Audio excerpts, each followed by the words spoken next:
السلام علیکم ورحمۃ اللہ وبرکاتہ. کیسے ہیں آپ لوگ؟ خیریت سے ہیں؟ ٹھیک ہے؟ الحمدللہ میم. ٹائم ہو چکا ہے آپ کی تفسیر کا، لیکن میرے حساب سے لوگ ابھی بھی کم ہیں. اور ہمیشہ ہی کہتی ہوں میں کہ 8-10 منٹ پہلے آنے سے اور بعد میں جوائن کرنے سے ٹائم میں تو کوئی فرق نہیں پڑتا، لیکن آپ کی سمجھ میں بہت فرق پڑ جاتا ہے. کیونکہ جو آپ چیز شروع سے سن رہے ہوتے ہیں، ظاہر ہے اس میں شروع سے سننے میں آپ کی گرپ ہوتی ہے، تفسیر کے اوپر آپ کو سمجھ میں آ رہا ہوتا ہے.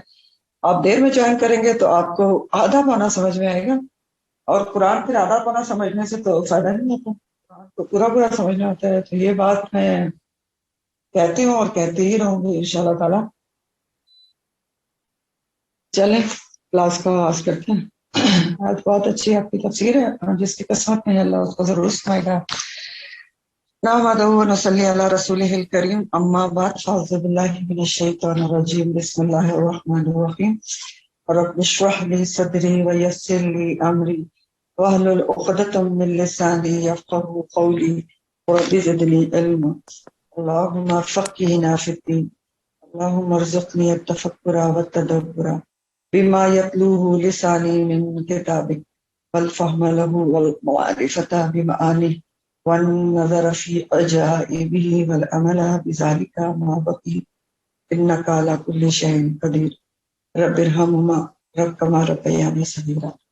اللہم انی امتک وبنت عبدک وبنت امتک ناصیتی بیدک ماض فی حکمک عدل فی قضاؤک، اسألک بکل اسم هو لک سمیت به نفسک او انزلتہ فی کتابک او علمتہ احدا من خلقک او استأثرت به فی علم الغیب عندک ان تجعل القرآن ربیع قلبی، ان تجعل القرآن ربیع قلبی ونور صدری وجلاء حزنی وذہاب ہمی وغمی. بہت خوبصورت ترجمہ ہے آپ کی اس دعا کا جو آپ کے سپارے کے اینڈ میں لکھی ہوئی ہے. اے اللہ، میں تیری بندی ہوں، تیری بندی، تیرے بندے کی بیٹی ہوں اور تیری بندی کی بیٹی ہوں. میری پیشانی تیرے قابو میں ہے، میرے حق میں تیرا حکم جاری ہے، تیرا فیصلہ میرے بارے میں انصاف کے ساتھ ہے. میں تجھ سے سوال کرتی ہوں تیرے ہر اس نام کے واسطے سے جو تو نے اپنے لیے پسند کیا، یا اپنی کتاب میں تو نے اتارا، یا اپنی مخلوق میں سے کسی کو سکھایا، یا اپنے علم غیب میں سے تو نے اس کو اختیار کر رکھا ہے. تو اس بات کو کہ تو قرآن مجید کو میرے دل، کس بات کا سوال ہے؟ اتنے سارے واسطے دیکھا کہ تو اس بات کو، قرآن مجید کو میرے دل کی بہار اور میری آنکھوں کا نور بنا دے، اور رنج و غم کو دور کرنے والا بنا دے، اور میری فکر و پریشانیوں کو دور کرنے کا ذریعہ بنا دے. آمین یا رب العالمین. آج کی تفسیر آپ کی سورہ الانعام آیت نمبر 118 سے ہے. الانعام 118. فَكُلُوا، پس کھاؤ، مما، اس میں سے جو، ذکر اسم اللہ، اس میں سے جو ذکر کیا گیا اللہ کا نام، علیہ، جس پر، بس اس میں سے کھاؤ جس پر اللہ کا نام ذکر کر دیا گیا ہے، لے لیا گیا ہے. ان کنتم بآیاتہ مؤمنین، اگر تم اس کی آیات پر ایمان لانے والے ہو. اللہ تعالیٰ فرما رہے ہیں، حکم دے رہے ہیں کہ بس کھاؤ اس میں سے، جس چیز پر اللہ کا، جس جانور پر اللہ کا نام لے دیا گیا ہے. اگر تم اللہ کی آیات پر ایمان رکھتے ہو تو کھاؤ. تو یہ بات کیوں کہی جا رہی ہے نا؟ یہ تو مانی ہوئی بات ہے کہ جو حلال جانور ہے، جس کو آپ نے اللہ کا نام لے کر شرعی ذبیحہ کیا ہے، تو حلال ہے. تو یہاں پر کیوں بتایا جا رہا ہے کہ بس کھاؤ تم، کھانا تمہارے جو جس کے اوپر تم نے اللہ کا نام لے لیا. تو دراصل اس آیت کا ایک پس منظر ہے، بیک گراؤنڈ ہے. بعض علماء یہود نے مشرکین مکہ کو برگلایا تھا، ایک شوشہ چھوڑا تھا کہ تم مسلمانوں سے جا کر پوچھو کہ آخر یہ کیا بات ہوئی کہ جس کو تم خود مارتے ہو، ذبح کرتے ہو، کہتے ہو، وہ تو کہتے ہو کہ تم حلال ہے، اور جس کو اللہ مارتا ہے، یعنی مردار، جو طبعی موت مر جائے، کسی اور وجہ سے مر جائے، اس کو کہتے ہو وہ حرام ہے. تو یہ کیا بات ہوئی؟ یہ ذرا جو ہے پوچھو ذرا جا کے اپنے پیغمبر سے کہ یہ کیا بات ہوئی. تو شرانگیزی کی تھی انہوں نے، یہود نے، حالانکہ ان کو تو اچھی طرح ذبیحہ کی حقیقت پتہ تھی.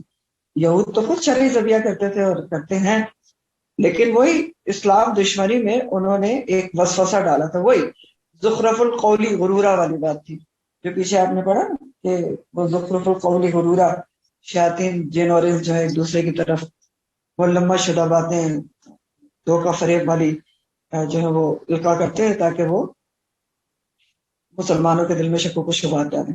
تو اسی طرح کی بات یہ بھی تھی، زخرف القول تھی غرورا.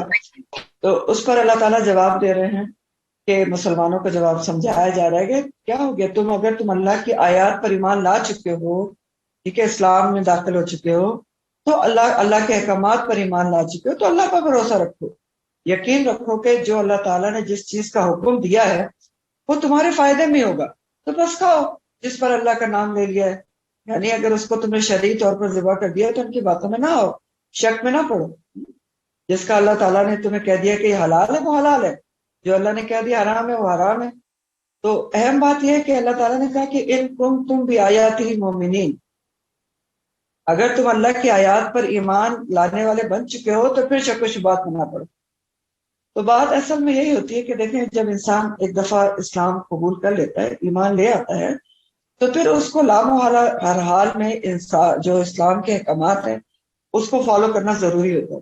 ایک دفعہ ایمان لانے کے بعد وہی الہی کی پیروی کرنا ضروری ہوتی ہے، کیونکہ اگر انسان اسلام لانے کے بعد، ایمان لانے کے بعد بھی اگر ہر چیز کو اپنی عقل پر پرکھنا شروع کر دے تو پھر وہی الہی کی اور سنت کی ضرورت ہی کیا ہے؟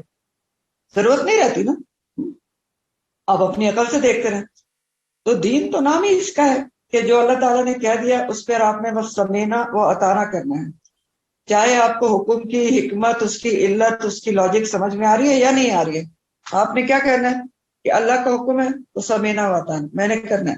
یہی تو ہے نا، ایمان تو نام ہی ماننے کا ہے. اور اللہ تعالیٰ یہی کہہ رہے ہیں کہ ان کنتم بآیاتہ مؤمنین، اگر ماننے والے ہو، اللہ کو مان لیا، اللہ کی مان لی، تو بس اس کی مان کر بغیر شک شبہ کے چلتے رہو دین کے اوپر. تو بس جب اسلام لے آئے تو پھر تم نے اللہ تعالیٰ کی بات کو ماننا ہے اور اس کے حکم کی پیروی کرنی ہے، کسی شک و شبے میں نہیں پڑنی. تو انہوں نے ایک شوشہ چھوڑا تھا، ٹھیک ہے، کہ مسلمانوں کے ذہن میں شک و شبہات ڈال دیں. اور اگر آپ دیکھیں تو بول تو بات یہی ہے کہ اللہ تعالیٰ کے حکم کے اندر صرف سمینا اور اطاعنا ہے، لیکن مردار کو جو نہ کھانے میں جو حکم دیا گیا ہے کہ مردار حرام ہے، اس میں تو سائنٹیفک ریزنس بھی ہیں، بہت ساری لاجکس بھی ہیں، حالانکہ لاجکس ہمیں دیکھنا نہیں چاہیے. اب سوچیں کہ ہم مردار کیوں نہیں کھاتے؟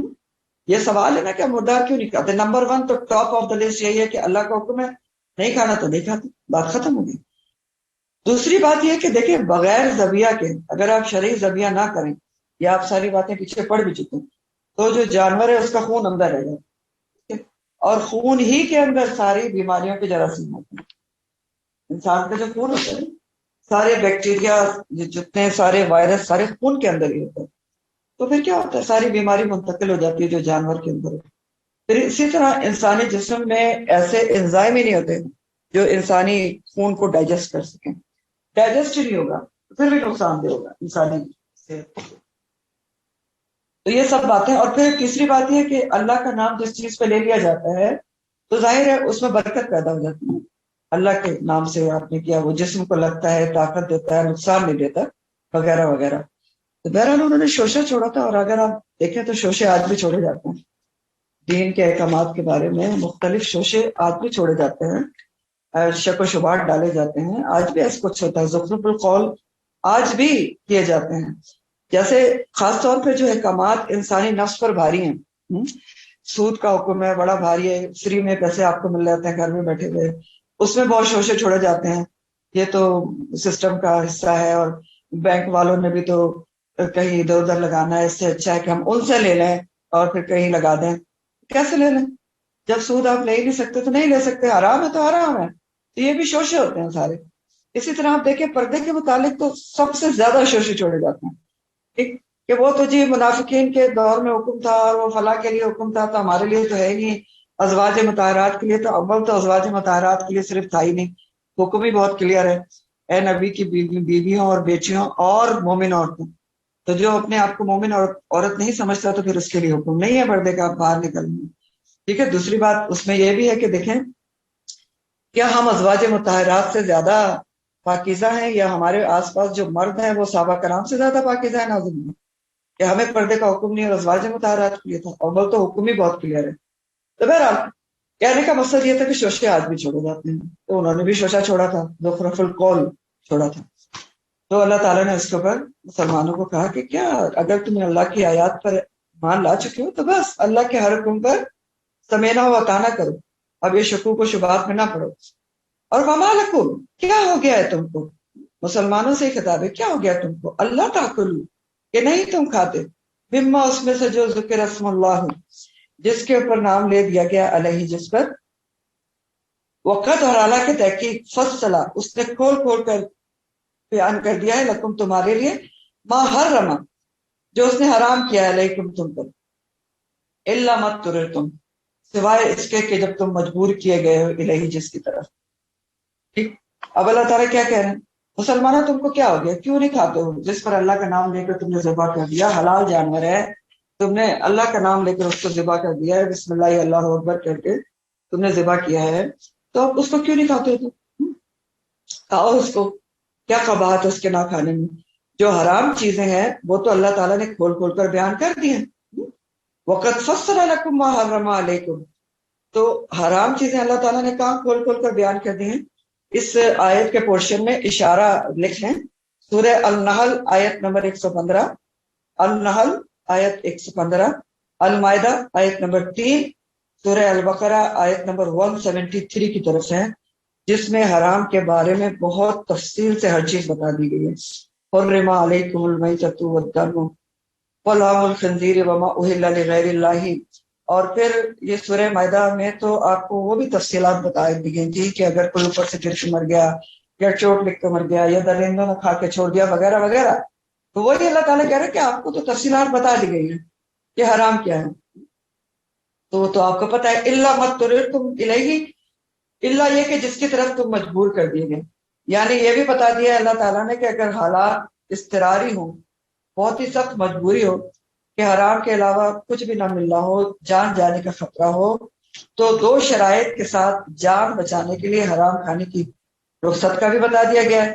رخصت بھی آپ کو پتا ہے کہ کس وقت ہے حرام کھانے کی رخصت، تو یہ آپ 2 دفعہ پڑھ چکے ہیں کہ 2 شرائط ہیں بہت اضطراری کنڈیشن کی۔ اضطرار یہ ہوتا ہے کہ سخت مجبور ہو انسان اور اس کی جان جانے کا خطرہ ہو، اضطرار، مضطررتم، اضطراری کنڈیشن۔ تو اضطراری کنڈیشنز کے جو احکامات ہوتے ہیں وہ الگ ہوتے ہیں، رخصت کہلاتی ہیں۔ تو یہ آپ پیچھے حرام کے ساتھ پڑھ چکے ہیں کہ 2 شرائط کے ساتھ حرام کھانے کی اجازت دی گئی تھی، اضطراری کنڈیشن میں، سخت مجبوری میں، غیر باغن ولا عادل، غیر باغن، اللہ کا باغی نہ ہو، قانون شکن نہ ہو، مجبوری میں کھائے اور بہت کراہت کے ساتھ کھائے، ولا عادل، ذاتی کرنے والا نہ ہو، خوب رضا اور رغبت سے نہ کھائے، ٹھیک ہے، زیادہ نہ کھائے، ناگواری کے ساتھ کہ کوئی بھون بھان کے نہ کھائے کہ بس آج مل گیا تو کھا لو، اور جیسے ہی اس کا نعم البدل میسر آ جائے تو فوراً چھوڑ دے۔ یعنی آپ یہ سب کچھ پڑھ چکے ہیں کہ علماء نے کہا کہ صرف 3 ممالک ہے جو جان بچانے کے لیے ضروری ہوں۔ تو بہرحال کہا کیا جا رہا ہے ان آیات میں کہ مسلمانوں، تمہیں اضطراری اور مجبوری کی حالت کو مستثنا کر کے، کہ مجبوری میں جو یہ 2 کنڈیشن کے ساتھ آپ کھا سکتے ہیں، اس کے علاوہ جو کچھ حرام ہے اس کے تو تفصیلات ان آیات میں آپ کو بتائی جا چکی ہیں، تو کوئی شک و شبہ ہی نہیں۔ اور ان جو حرام چیزیں بتائی گئی اس میں حلال جانور تو ہیں ہی نہیں، جو یہ آپ کو شوشے چھوڑ رہے ہیں، تو آپ کو کیا ضرورت پڑی ہے کہ آپ ان کی بیکار کی باتوں میں آئے اور ان کے وسوسوں کا، زفرق القولی کا شکار ہوں، ملمہ شدہ باتوں کا شکار ہوں، تو نہ ہو ان کی باتوں کے اندر۔ پھر آگے اللہ تعالیٰ فرما رہے، بات اصل میں یہ ہے کہ ان کثیرن، کہ بے شک بہت سے لوگ، لَيُضِلُّونَ، البتہ وہ گمراہ کرتے ہیں، بِأَهْوَائِهِمْ، اپنی خواہش نفس کے ساتھ، بغیر علم، بغیر علم کے۔ وجہ بتا رہے ہیں اللہ تعالیٰ کہ یہ زخرف القولی قسم کی باتیں کون لوگ کرتے ہیں؟ یہ اکثریت لوگوں کی کیا کرتی ہے کہ وہ بھٹکانے کے لیے اپنی خواہش نفس کے پیچھے لگ کر دوسروں کو بھی بغیر علم کے گمراہ کرتے ہیں۔ تو خاص کانٹیکس میں تو مراد وہی یہود علماء ہیں جنہوں نے مسلمانوں کو ورگلانے کی کوشش کی تھی مشرکین کے ذریعے، اور اپنی خواہش نفس کے پیچھے لگ کر یہ کام کیا تھا۔ خواہش نفس کیا تھی یہود علماء کی؟ کہ کسی بھی طریقے سے اسلام کو پھیلنے سے روکا جائے، ٹھیک؟ تو وہی مراد ہے۔ تو اللہ تعالیٰ کہہ رہے ہیں کہ ان ربک عالم بالمعتدین، تو بے شک تیرا رب بہت اچھی طرح جانتا ہے معتدین کو، حد سے بڑھنے والوں کو۔ تو معتدین بھی خاص کانٹیکس میں تو مراد وہی ہے، لیکن ظاہر ہے کہ قرآن کی ہر آیت کی طرح اس آیت کا عام کانٹیکس بھی ہے، اور وہ بہت ہی اہم ترین ہے۔ تو اللہ تعالیٰ کہہ رہے ہیں کہ لوگوں کی جو اکثریت ہے، اکثریت وَإِنَّ كَثِيرًا، وہ کیا کرتی ہے؟ لَيُضِلُّونَ، وہ بھٹکاتی ہے۔ کس کے ساتھ بھٹکاتی ہے؟ اپنی خواہش نفس کے ساتھ لوگوں کو گمراہ کرتی ہے، اور دوسری وجہ بغیر علم، بغیر علم کے گمراہ کرتی ہے۔ تو دو وجوہات اللہ تعالیٰ بتا رہے ہیں کہ عام طور پہ لوگ، جو اکثریت ہے لوگوں کی، وہ لوگوں کو، دوسرے لوگوں کو کیسے گمراہ کرتی ہے۔ دو وجوہات ہیں اس کی، دو ریزنز ہیں۔ ایک اپنی خواہشات نفس کی پیروی میں گمراہ کرتی ہے، کہ وہ لوگ خود بھی اپنی زندگی کو خواہش نفس کے مطابق گزار رہے ہوتے ہیں، جو دل چاہتا ہے وہ کر رہے ہوتے ہیں، اور دوسروں کو بھی ساتھ میں لا کر چلنا چاہتے ہیں تاکہ سب ایک جیسے رہیں، تو کوئی مشکل مصیبت نہ پیش ہے، کوئی ان کو کرٹیسائز نہ کرے، یہ نہ کہے تم غلط کر رہے ہو، تم صحیح کر رہے ہو، میں خواہش نفس پر چل رہی ہوں تو تم بھی میرے ساتھ چلو۔ دوسری وجہ کیا ہوتی ہے؟ علم نہیں رکھتے، ٹھیک، اور بھٹکا رہے ہوتے ہیں۔ قرآن کے احکامات کا علم ہی نہیں ہوتا سرے سے، کوئی سنی سنائی بات ادھر سے ادھر سے تھوڑی بہت پتہ چلی، اور پھر کیا کیا، اس کو اپنی عقل پر پرکھتے ہیں، لاجک ڈھونڈتے ہیں اس کے اندر، اور لاجکس کے پیچھے لگ کر خود بھی بھٹکتے ہیں اور دوسروں کو بھی بھٹکاتے ہیں۔ یہ بہت اہم بات یہاں سے پتہ چلی، اور یہ اکثر ہوتا ہے اگر آپ سوچیں اور دیکھیں، آبزرو کریں، کہ یہی دو ریزنس ہوتی ہیں۔ خواہش نفس ہوتی ہے اپنی، ٹھیک، اپنا دل چاہ رہا ہوتا ہے کہ یہ حکم ایسے نہیں ہونا چاہیے، ایسے ہونا چاہیے، تو وہ اپنی طرف سے اس کو اخذ کر کے، اور پھر لوگوں کو بھی اسی کے مطابق بھٹکایا جاتا ہے۔ جیسے میں نے آپ کو پیچھے ایک مثال بتا دی، پردے کے اوپر تو بہت ہی خواہش نفس کی پیروی میں خود بھی بھٹکا جاتا ہے اور لوگوں کو بھی بھٹکایا جاتا ہے، اور یہ خود بھی میں بہت دفعہ ایسی باتیں سنا چکی ہوں۔ اور دوسری بات یہ کہ یہ بھی بہت اہم ترین بات ہے، علم نہیں رکھتی، حکم کا علم ہی نہیں ہے۔ بھئی آپ قرآن کھولیں، علم دیکھیں کس بارے میں کیا حکم ہے، کلیئر کٹ الفاظ میں اللہ تعالیٰ نے احکامات دیے ہوئے ہیں جن میں کوئی شک و شبہات ہی نہیں ہے، اس کے اوپر بھی شک و شبہات پھیلاتے ہیں کیونکہ قرآن کے احکامات کا علم ہی نہیں ہے۔ اور دوسری بات کہ اپنی عقل پہ پرکھتے ہیں جو قرآن کے حکم ہے اس کو، تو ظاہر ہے اگر انسان قرآن کے حکم کو، سنت کے حکم کو اپنی عقل پر پرکھے گا تو انسان کی عقل تو ناقص ہے، بھٹکے گا اور دوسروں کو بھی بھٹکائے گا۔ تو بہت اہم ریزن اللہ تعالیٰ نے یہاں پر بتائی ہے، سوچنے سے تعلق رکھتی ہیں۔ پھر اللہ تعالیٰ فرماتے ہیں وَذَرُوا، اور چھوڑ دو، وَذَرَ یَذُرُ سے چھوڑ دو، حکم ہے یہاں پر، کیا چھوڑ دو؟ ظاہر الاسم، ظاہری گناہوں کو چھوڑ دو، وَبَاطِنَهُ، اور اس کے باطن کو بھی، باطن چھپے ہوں کو بھی چھوڑ دو۔ یعنی حکم یہ دے رہے ہیں اللہ تعالیٰ کہ ظاہری اور باطنی دونوں گناہ کو چھوڑ دو۔ تو ان ریفرنس ٹو دا کانٹیکس اگر آپ دیکھیں، یعنی ربط مضمون کے لحاظ سے آپ دیکھیں، تو اس کا معنی یہ ہے کہ ان مشرکوں کی باتوں میں آ کر مسلمانوں سے اللہ تعالیٰ حکم دے رہے ہیں کہ مشرکوں کی باتوں میں آ کر، ان کے زخرف القول کے اندر آ کر، نہ دل میں کوئی شک رکھو اور نہ ظاہراً حلال کھانا چھوڑ دو۔ تو وَذَرُوا ظَاهِرَ الْإِثْمِ وَبَاطِنَهُ، ٹھیک ہو گیا۔ لیکن ظاہر ہے کہ عام تعبیر میں اس آیت کا حکم عام ہے اور بہت اہم ہے، کہ اللہ تعالیٰ حکم دے رہے ہیں، ہم سب کو ہی حکم دے رہے ہیں کہ ظاہری اور باطنی دونوں قسم کے گناہ چھوڑ دو۔ ظاہری گناہ کون سے ہوتے ہیں؟ وہ گناہ جو سامنے علل اعلان کیے جاتے ہیں، اور باطنی کون سے ہوتے ہیں؟ جو نظر نہ آئے، چھپا کر کیے جائیں، چھپا کر کیے جائیں، یا دل میں چھپے ہوئے ہوں۔ دل بھی تو گناہگار ہوتا ہے نا، قرآن کہتے ہیں نا وَآسِمُ قَلْبُهُ۔ اب یہاں پر اسم کا لفظ آیا ہے، تو اسم کا لفظ آپ کو پہلے بھی میں نے بتایا تھا، اس کو پھر سے سمجھ لیں۔ اسم اصل میں آسما سے ہے۔ آسما اس اونٹنی کو کہتے ہیں جو تیز چل سکتی ہے لیکن نہ چلے۔ تو آسم کون شخص ہے؟ ایسا انسان ہے جس کی طبیعت گناہ کی طرف مائل رہے، کر سکتا ہے لیکن نیکی، لیکن سستی کی وجہ سے نہ کرے، تو وہ آسم ہوتا ہے۔ پھر حدیث کے مطابق اسم کیا ہے یہ بھی سمجھ لیں۔ حضرت نواز بن سمان کہتے ہیں کہ نبی کریم صلی اللہ علیہ وسلم سے پوچھا گیا کہ اسم کیا ہے؟ آپ نے فرمایا کہ اسم وہ ہے گناہ وہ ہے جو تمہارے سینے میں کھٹکے اور تم اس پر لوگوں کو مطلع ہونے سے ڈرو. تو کیا خوبصورت ڈیفینیشن نبی کریم صلی اللہ علیہ وسلم نے بتائی ہے اسم کی، گناہ کی، کہ گناہ وہ ہے جو تیرے دل میں کھٹکے. نمبر 1 پہچان، دل میں کھٹک پیدا کرے، بے چینی پیدا کر دے. اور نمبر دوسری پہچان کہ اس کے اوپر لوگوں کے مطلع ہونے سے تم ڈرو، کہ کسی کو پتہ نہ چل جائے میں نے یہ کیا. تو آپ دیکھیں ہم خود ہی پتہ کر سکتے ہیں کہ کون سا گناہ ہے کون سی نیکی. بہت زبردست ڈیفینیشن ہے. تو یہاں پر اللہ تعالیٰ حکم دے رہے ہیں کہ ظاہری اور باطنی دونوں قسم کے گناہ چھوڑ دو. ہاں کیوں چھوڑ دو؟ کیونکہ ان الذین، بے شک وہ لوگ، یکسبون جو کماتے ہیں، الاثم گناہ، سیجزون ان قریب وہ جزا دیے جائیں گے، بما کانوا ساتھ اس کے جو یقترفون وہ کمائی کرتے ہیں. اس لیے چھوڑ دو. ہاں کس لیے چھوڑ دو؟ کہ ان قریب وہ لوگ جو ظاہری یا باطنی گناہ کما رہے ہیں وہ اس گناہ کا بدلہ دیے جائیں گے، ایک ایک عمل کا حساب ہوگا. وَمَن يَعْمَلْ مِثْقَالَ ذَرَّةٍ خَيْرًا يَرَهُ اور وَمَن يَعْمَلْ مِثْقَالَ ذَرَّةٍ شَرًّا يَرَهُ. تو چھوڑ دو، اس لیے ظاہری بھی اور باطنی بھی گناہ چھوڑ دو. اور ان قریب بدلہ دیے جائیں گے. ظاہر ہے بعض گناہ تو ایسے ہیں جن کا دنیا میں بھی بدلہ مل جاتا ہے، جیسے صلہ رحمی وغیرہ ہے، اور والدین کے ساتھ نافرمانی وغیرہ کرنا، اور بھی کئی ہیں. اور پھر عنقریب تو ظاہر ہے موت کے ساتھ بھی اسی طرح کا معاملہ ہوتا ہے جیسے انسان کے اعمال ہوں گے. تو بہرحال اس میں اللہ تعالیٰ نے کیا حکم دیا ہے اور ہمارے لیے سبق کیا ہے؟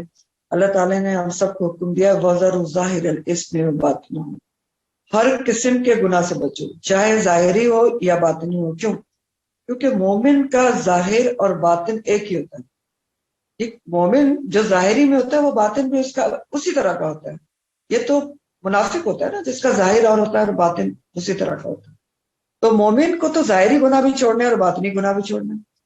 دل میں بھی اس کے کوئی گناہ کی بات، کوئی غلط بات، کوئی غلط عقیدہ نہیں ہونا چاہیے. تو ہمیں حکم دیا جا رہا ہے تو ہمیں پتہ کرنا ہے کہ ظاہری گناہ کیا ہے اور باطنی گناہ کیا ہے. تو ظاہری گناہ کیا ہوتے ہیں؟ دیکھیں جو صاف صاف نظر آ رہے ہوتے ہیں، غیر اللہ کو سجدہ کرنا، مزاروں پہ جا کے سجدہ کرنا شروع کر دیں، نماز علل اعلان چھوڑ دینا کھلم کھلا، بیٹھے ہوئے ہیں اذان پہ اذان ہو رہی ہے، بلایا جا رہا ہے حی علی الفلاح اور آپ آرام سے بیٹھے ہیں، آپ کے پر کوئی اثر ہی نہیں ہو رہا ہے، جو ہی نہیں ریگ رہی. تو یہ کیا ہے؟ ظاہر اس میں نا obligatory ہے نماز اور آپ پہ اثر ہی نہیں ہے. پھر اسی طرح آپ دیکھیں کہ رمضان میں بلا جواز، بلا شرعی عذر کے روزے چھوڑ دینا اور کھلا کھلا کھانا وغیرہ بھی کھانا کہ میڈیسن لینی ہے. دیکھیں اگر شرعی جواز ہو بھی تب بھی انسان کو رمضان کا احترام ہوتا ہے، احترام رمضان ہوتا ہے کہ اس میں کھلا کھلا کھانا نہ کھایا جائے. پھر اسی طرح جیسے کھلا کھلا شراب پی جا رہی ہوتی ہے محفلوں میں، بہت ساری محفلیں ہوتی ہیں، کہتے ہیں جی فارینر صاحب ہیں تو ان کے لیے تو ارینج کرنا تھی. کیوں ارینج کرنا تھا؟ پھر اسی طرح جو خواتین ہیں ان کا بلا حجاب گھر سے باہر نکلنا، غیر مردوں کے سامنے بال کھول کر جانا، یہ بھی کبیرہ گناہوں میں شامل ہے. دوسروں کو تانے وغیرہ دینا، خامخواہ لڑائی جھگڑے کرنا، برائی کرنا، گالم گلوچ کرنا، یہ سب کیا ہے؟ ظاہری گناہ جو آپ کو نظر آ رہے ہوتے ہیں. باطنی گناہ کیا ہوتے ہیں؟ چھپے ہوئے گناہ، یعنی کفر اور شرک کا عقیدہ رکھنا، دل میں کفر اور شرک منافقت رکھنا، دوسروں کے لیے بغض، حسد، ریاکاری دل میں ہو، تکبر رکھنا، کسی کے خلاف چالیں دل میں سوچنا، چھپ کر زنا کرنا، غیبت کرنا. اور غیبت تو ہوتی پیٹھ پیچھے، آپ کو پتا ہے تو چھپ کر ہی ہوتی ہے. اور اس کے علاوہ جو کچھ بھی اللہ کے حکم کے خلاف چھپا کر کیا جائے وہ کیا ہے؟ باطنی گناہ ہے. ٹھیک ہے، تو یہی ہمارا سبق بھی ہے اس میں کہ دونوں قسم کے گناہ ہمیں چھوڑنے ہیں. سب سے پہلا سبق تو یہی ہے کہ اللہ سبحانہ تعالیٰ نے حکم دیا ہے کہ چھوڑ دو. ٹھیک ہے، وزر ظاہر الاسم و باطنہ. دوسرا بڑا سبق اس میں یہ ہے اسی آیت میں، وہ بھی بہت ہی اہم ہے، کہ جو آج ہم بوئیں گے وہی کل کاٹیں گے. ایسا نہیں ہو سکتا کہ کاٹے بو کر پھول مل جائے ہمیں. دیکھیں اللہ تعالیٰ کہہ رہے ہیں، یہ کس لیے آپ کو یہ سبق بتا رہا ہوں کہ بتایا جا رہا ہے ان الذین یکسبون الاثم سیجزون بما کانوا یقترفون. جو آج گناہ کماتے ہیں وہ ان قریب جو کمائی کر رہے ہیں اسی کا بدلہ دیا جائیں گے. تو جو انسان کمائی کرے گا، جو کچھ بوئے گا وہی کاٹے گا. کاٹے بوئے گا تو کاٹے ہی وہاں ملیں گے، پھول بوئے گا تو ظاہر پھول ملیں گے. تو جیسے اعمال ہوں گے ویسے ہی کل کو بدلہ دیا جائے گا. سیجزون بما کانوا یقترفون، سوچنے کی بات ہے کہ جیسے اعمال ہوں گے ویسے ہی بدلہ بھی ملے گا انسان کو۔ پھر اللہ تعالیٰ کہتے ہیں کہ ولا تاکلوا، اور نہ تم کھاؤ، امر نہیں ہے، کیا نہ کھاؤ، مما اس میں سے جو لم یذکر اسم اللہ علیہ، اس میں سے نہ کھاؤ جس پر اللہ کا نام نہیں لیا گیا ہے، وَإِنَّهُ، اور بے شک وہ لفسق، البتہ گناہ ہے، لازمی گناہ ہے۔ تو نہ تم کھاؤ جس پر اللہ کا نام نہیں لیا گیا ہے، بے شک وہ فسق ہے، نافرمانی ہے، گناہ ہے، اللہ کے حکم سے نکل جانا ہے۔ تو قرآن کی متعدد آیات کی روح سے ہمیں پتہ چلتا ہے کہ جانور کو غیر اللہ کے نام سے اگر آپ نے ذبح کیا ہے تو حرام ہے، ظاہر ہے نہیں کھانا۔ یہی یہاں پر بتایا جا رہا ہے کہ اگر اللہ کا نام نہیں لیا گیا ہے تو وہ نہیں کھا سکتے، فسق ہے، گناہ کا کام ہے، اللہ کے احکامات سے نکل جاؤ گے۔ مسلمانوں کا جو شرعی ذبیحہ ہوتا ہے اس کی دو لازمی شرائط ہیں۔ نمبر 1 کیا ہے کہ آپ پہلے ذبیحہ اس طرح سے کریں کہ شہرک کو کاٹیں اور خون سارا نکلنے دیا جائے، اور دوسری امپورٹنٹ ترین شرط کیا ہے، اللہ کا نام لے کر ذبح کیا جائے، بسم اللہ اللہ اکبر۔ تو اگر کسی نے جانور ذبح کرتے وقت جان بوجھ کر آمدن اللہ کا نام اس پہ نہیں لیا تو وہ جانور حلال نہیں ہوگا، اسی آیت کی روح سے وَلَا تَأْكُلُوا مِمَّا لَمْ يُذْكَرِ اسْمُ اللَّهِ عَلَيْهِ وَإِنَّهُ لَفِسْقٌ، البتہ فسق ہے، لا میں وہ ہے تاکید ہے، تو البتہ فسق ہے۔ تو اب کیا ہے کہ جان بوجھ کر اگر اللہ کا نام نہیں لیا، آمدن نہیں لیا، تو وہ جانور حلال نہیں ہوگا۔ لیکن اگر دل میں انسان کی نیت تھی کہ یہ میں اللہ کے لیے کر رہا ہوں یا کر رہی ہوں، لیکن ذبح کرتے وقت وہ بھول سے اللہ کا نام لینا بھول گیا، تو بھول چوک نبی کریم صلی اللہ علیہ وسلم کی حدیث کے مطابق امت کے اوپر معاف ہے۔ تو حضرت ابن عباس جو ہیں مفسر قرآن، انہوں نے یہی معنی بیان کیے ہیں، وہ کہتے ہیں کہ بھول جانے والے کو فاسق نہیں کہا جائے گا۔ ٹھیک، حضرت ابن عباس کیا کہتے ہیں کہ اگر جان بوجھ کر نام نہیں لیا آمدن تب تو لازمی طور پر وہ گناہگار ہے، فسق ہے، لیکن اگر بھول گیا وہ اللہ کا نام لینا، نیت اس کی یہی تھی کہ اللہ کے نام سے وہ ذبح کر رہا ہے، تو بھول جانے والے کو ابن عباس کہتے ہیں کہ فاسق نہیں کہا جاتا۔ اور یہی زیادہ تر ائمہ کرام کا ماننا ہے کہ آمدن اگر نام نہیں لیا اللہ کا تو حلال نہیں ہوگا، لیکن اگر غلطی سے بھول گیا تو حلال ہوگا، واللہ اعلم۔ یہ رائے ہے ان کی۔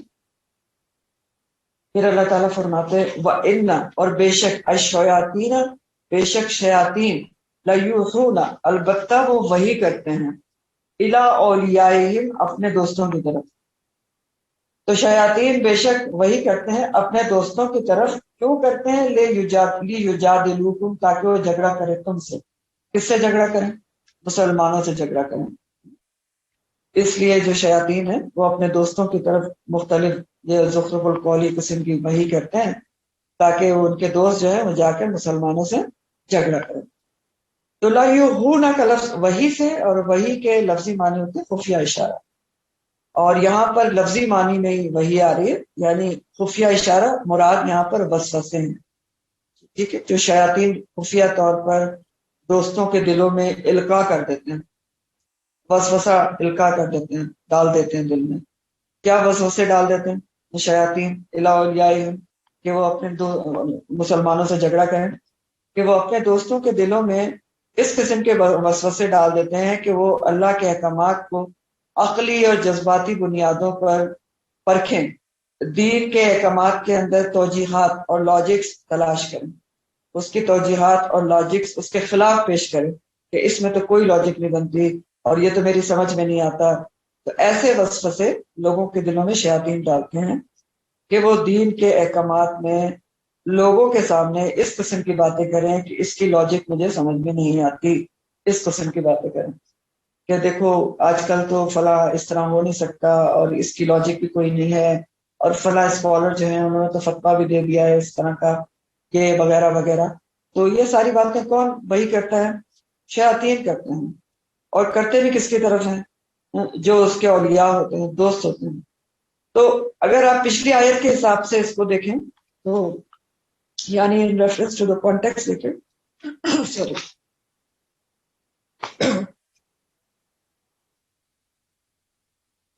تو کانٹیکس کے حساب سے کیا مراد ہے؟ وہ یہود اور مشرکین مراد ہیں کہ یہود نے اپنے دوستوں کی طرف، مشرکین کی طرف اس قسم کے جو پروپیگنڈے کیے، اس طرح کا وہم ڈالا کہ مردار کے بارے میں شک پیدا کیا کہ جا کے پوچھو کہ جس کو اللہ مارتا ہے اس کو تم حرام کہتے ہو، جس کو خود مارتے ہو اس کو حلال کہتے ہو۔ تو اسی اللہ تعالیٰ اسی کو ڈائریکٹ کانٹیکس میں تو اسی کو کہہ رہے ہیں کہ ان الشیاطین لیوحون الی اولیائہم لیجادلوکم، تاکہ وہ بھٹکائیں تم کو۔ لیکن بہرحال اس کا عام کانٹیکس بھی ہے کہ اس طرح کی باتیں کر کے کسی بھی زمانے میں لوگوں کو بھٹکایا جا سکتا ہے، زخرف القول قسم کی، تاکہ وہ آپس میں جھگڑے ہیں یا دین کے اوپر بحث مباحثے کریں جا کر۔ مزید اللہ تعالیٰ فرما رہے ہیں مسلمانوں کو، مسلمانوں سے خطاب ہے کہ وَإِنْ أَطَعْتُمُوهُمْ، اگر اطاعت کرو گے تم ان کی، کن کی؟ اگر تم نے یہ مشرکین کے باتوں میں آ گئے یا یہود علماء کی باتوں میں آ گئے، وسوسے میں آ گئے اور ان کی اطاعت کر لی، تم نے حلال جانوروں کو جس کو شرعی ذریعہ سے حلال کیا گیا ہے اس کو تم نے کہیں سوچ بھی لیا کہ یہ حرام ہے، شک میں پڑ گئے، تو انکم بے شک تم لمشرکون، البتہ مشرکوں میں سے ہو جاؤ۔ ایسا کیوں کہا جا رہا ہے؟ اور دیکھیں لام تاکید کے ساتھ ہے یہاں بھی لمشرکون، البتہ لازمی طور پر تم مشرکوں میں سے ہو جاؤ گے۔ تو ایسا کیوں کہا جا رہا ہے؟ نمبر 1 دیکھیں کیونکہ حلال اور حرام کا اختیار کس کے پاس ہے؟ اللہ کے پاس ہے۔ تو یہاں پر کس کو دے دیا جا رہا ہے؟ لوگوں کو دیا جا رہا ہے۔ ظاہر ہے ان کی باتوں میں اگر آ گئے یہود کی یا مشرکین کی، تو حلال حرام کا اختیار اللہ سے اٹھا کر کس کو دے دیا؟ لوگوں کو دے دیا، جبکہ حلال اور حرام کا اختیار صرف اللہ تعالیٰ کے پاس ہے۔ اور اگر حلال حرام کا اختیار کسی اور کو بھی دے دیا جائے، علماء کو دے دیا جائے، مشائخ کو دے دیا جائے، تو وہ دوسروں کو رب بنانے کے مترادف ہے، رب بنانے کے برابر ہے۔ دلیل کیا ہے اس کی؟ سورہ توبہ کی آیت نمبر 31 میں آتا ہے، توبہ 31، اللہ تعالیٰ فرماتے ہیں اتخذوا احبارهم ورهبانهم اربابا من دون اللہ۔ یہود و نصارہ کے بارے میں اللہ تعالیٰ فرماتے ہیں کہ انہوں نے اپنے علماء اور مشائخ کو رب بنا لیا اللہ کے سوا۔ تو رب بنا لینے کا مطلب کیا ہے؟ رب بنا لیا یعنی حلال حرام کا حق ان کو دے دیا۔ مزید اس کی تشریح اس سے ہوتی ہے، حدیث سے ہوتی ہے، جو ترمذی کی حدیث ہے کہ اس کا مفہوم ہے کہ جو عدی بن حاتم تھے، تو وہ پہلے عیسائی تھے نا، حاتم تائی کے بیٹے تھے، پھر مسلمان ہو گئے عدی بن حاتم رضی اللہ تعالیٰ عنہ۔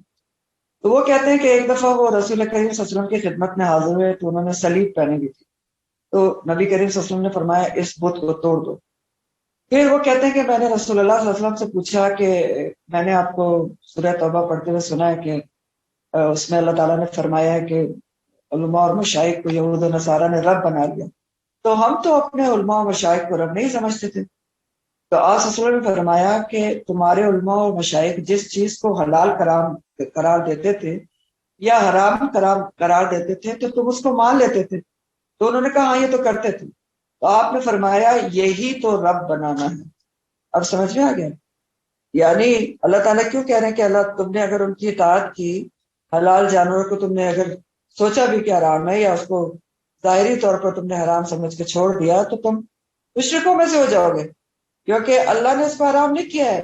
تو اگر حلال اور حرام کا حق اللہ سے اٹھا کر کسی کو بھی دے دیا جائے تو کیا ہے؟ وہ شرک ہو جاتا ہے، رب بنانا ہو جاتا ہے دوسرے۔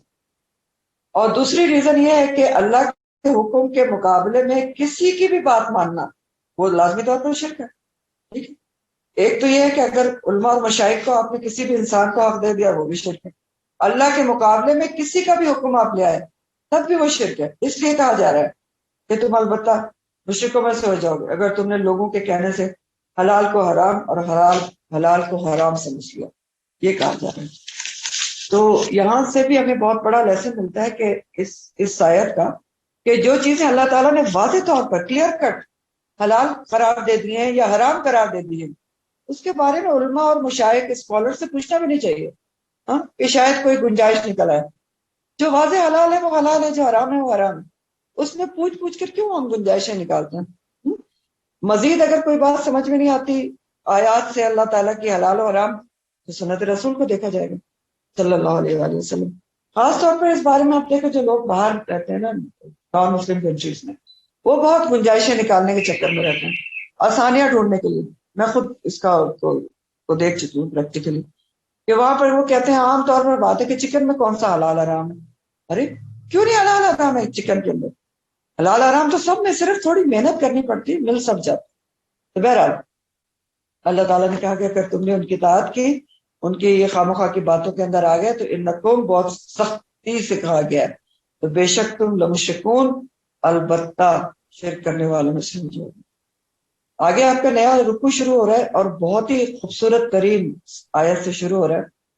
اومن کان میتن، کیا بھلا جو مردہ تھا، فاحییناہ، پھر ہم نے اس کو زندہ کر دیا، وجعلنا، اور بنا دیا ہم نے، لہو، اس کے لیے، نورن، ایک نور، یمشی، اب وہ چلتا ہے بھی اس کے ساتھ، اس نور کے ساتھ، فی الناس، لوگوں میں، کمر، مانند اس کے ہو سکتا ہے یہ شخص جو فی الظلمات، اندھیروں میں ہے، لیس بخارج منہا، اور نہیں نکلنے والا اس سے. کیا بھلا وہ جو مردہ تھا، مردہ سے مراد یہاں پر مانوی طور پر ہوتا ہے، ٹھیک ہے، جس کی عقل ماری گئی ہو، جو حق سے دور ہو.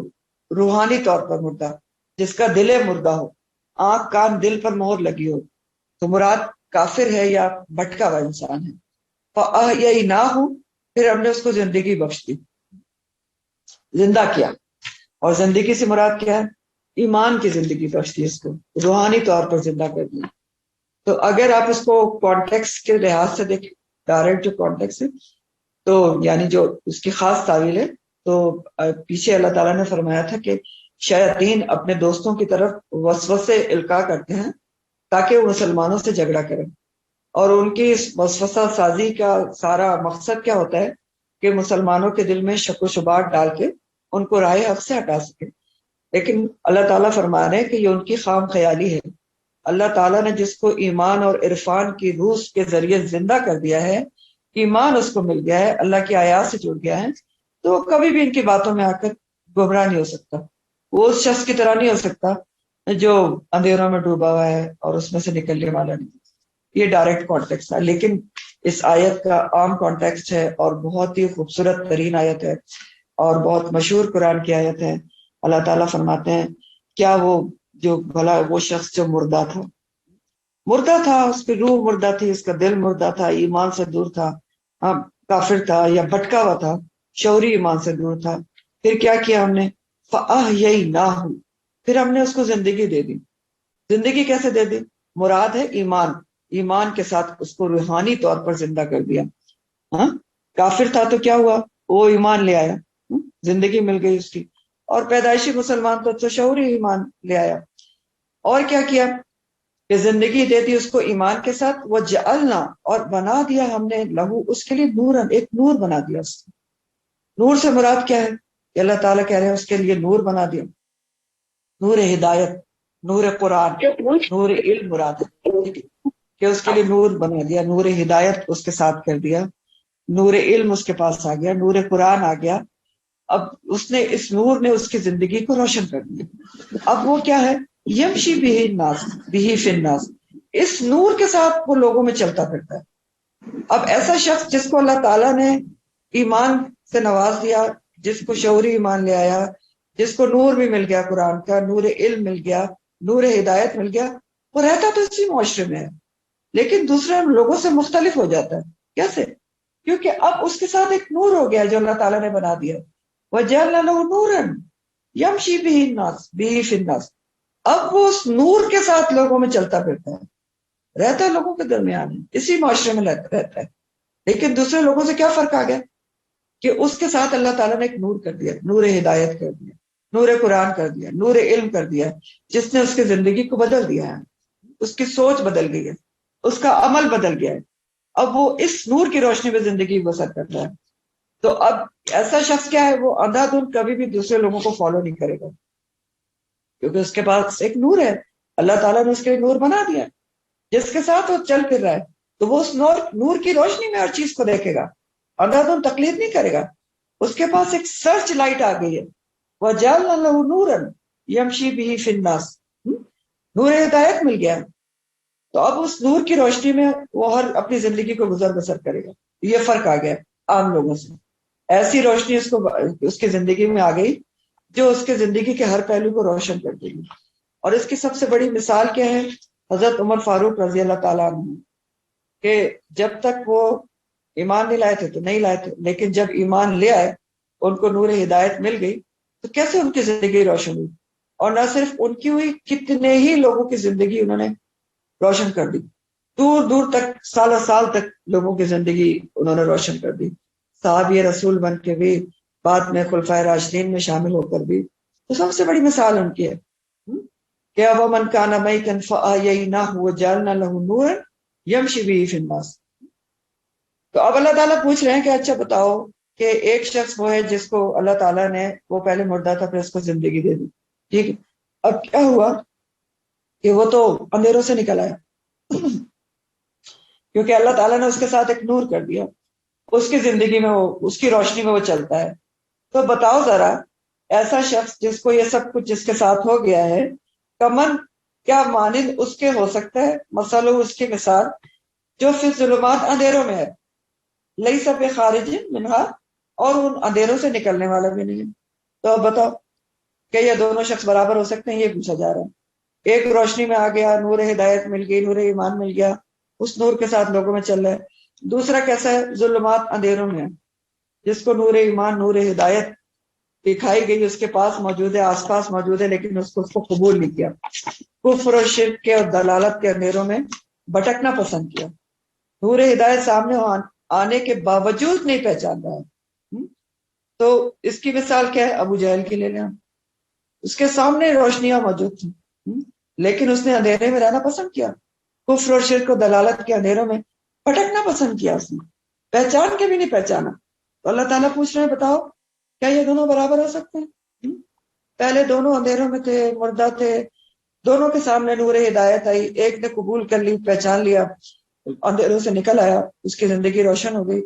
دوسرے کو اندھیرے ہی پسند ہے، وہ اندھیرے ہی کو روشنیاں سمجھ رہا ہے، ہدایت نہ اس کو سمجھ میں آ رہی، نہ اس کو قبول کر رہا ہے. تو بتاؤ یہ دونوں برابر ہو سکتے ہیں؟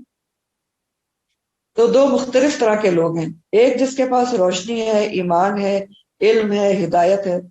دوسرا دلالت ہے، کفر، شرک، منافقت کے اندھیروں میں، جہالت کے اندھیروں میں ہے. اور لیس بخارج منہا، سونے پہ سہاگا، ان اندھیروں سے نکلنے کا اس کا کوئی چانس بھی نہیں ہے. کیوں؟ کیونکہ وہ خود ہی نہیں نکلنا چاہتا، چاہتے ہی نہیں ہے تو نہیں ہے، وہ نکلے گا بھی نہیں اس میں سے. تو بتاؤ یہ دونوں شخص اپنی سوچ میں، اپنے عمل میں، اپنی زندگی میں، اپنے علم میں اور اپنے انجام میں بھی کیا برابر ہو سکتے ہیں؟ تو اب اس مثال کو آپ ایسے بھی سمجھ لیں، ایک عام مثال سے آپ کو سمجھاتی ہوں کہ جیسے ایک گٹھلی یا بیج ہوتا ہے، وہ مردہ ہوتا ہے نا، پیچھے آپ نے پڑھا تھا گٹھلی یا بیج مردہ ہوتا ہے. زندہ کب ہوتا ہے؟ جب اس کو پانی ملتا ہے، اس کو آپ ڈالتے ہیں زمین کے اندر، تو پھر اس میں سے پودا پھوٹتا ہے، تو اس کو زندگی مل جاتی. تو جب بیج کو یا گٹھلی کو آپ زمین میں ڈالتے ہیں تو اندھیرے میں ڈالا جاتا ہے نا. اب اگر اس کو پانی نہ ڈالا جائے تو کیا ہوگا؟ اس میں سے کوئی پودا نہیں نکلے گا، اس کو زندگی نہیں ملے گی. بالکل اسی طرح آپ دیکھیں، کوئی شخص پیدا ہوتا ہے کسی گھرانے میں جہاں ماں باپ دین سے بالکل جاہل ہوتے ہیں، اب اس کو کچھ بھی نہیں بتایا گیا، وہ مردے کا مردہ ہے، اندھیرے میں پڑا ہے. اسکول گیا، وہاں بھی کچھ نہیں بتایا گیا، بلکہ الٹی ہی باتیں بتائی گئی، پھر بھی اندھیرے میں رہا. پھر اچانک کیا ہوا؟ اس کو قرآن مل گیا، کہیں سے قرآن سے جڑ گیا، اللہ تعالیٰ نے اس کے لیے ارادہ کر لیا ہدایت کو، وہی الہی کا پانی اس کو مل گیا. پانی ملنا ضروری نا بیج یا گٹھلی کے لیے، اور وہی الہی کو قرآن میں بارش سے ہی تشبیہ دی گئی ہے، تو اس کو وہی الہی کا پانی اس کے اوپر برس گیا. اب کیا ہوا؟ وہ پھوٹ پڑا فوراً، ایمان کا پودا اس میں سے نکل آیا، اور وہ پھلنا پھولنا شروع ہو گیا، خیر ہی خیر اس میں سے نکل آئی، وہ خیر پر چلنے لگا، خیر پھیلانے لگا.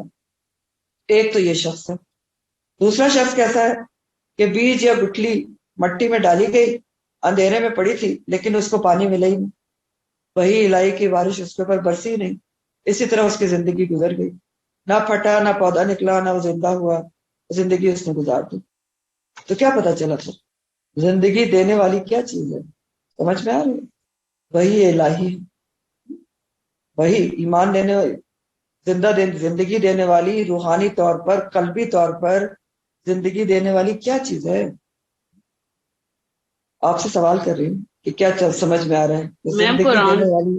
قرآن جی، میم نور قرآن ہے، الہی۔ وہی الہی ہے، قرآن ہے۔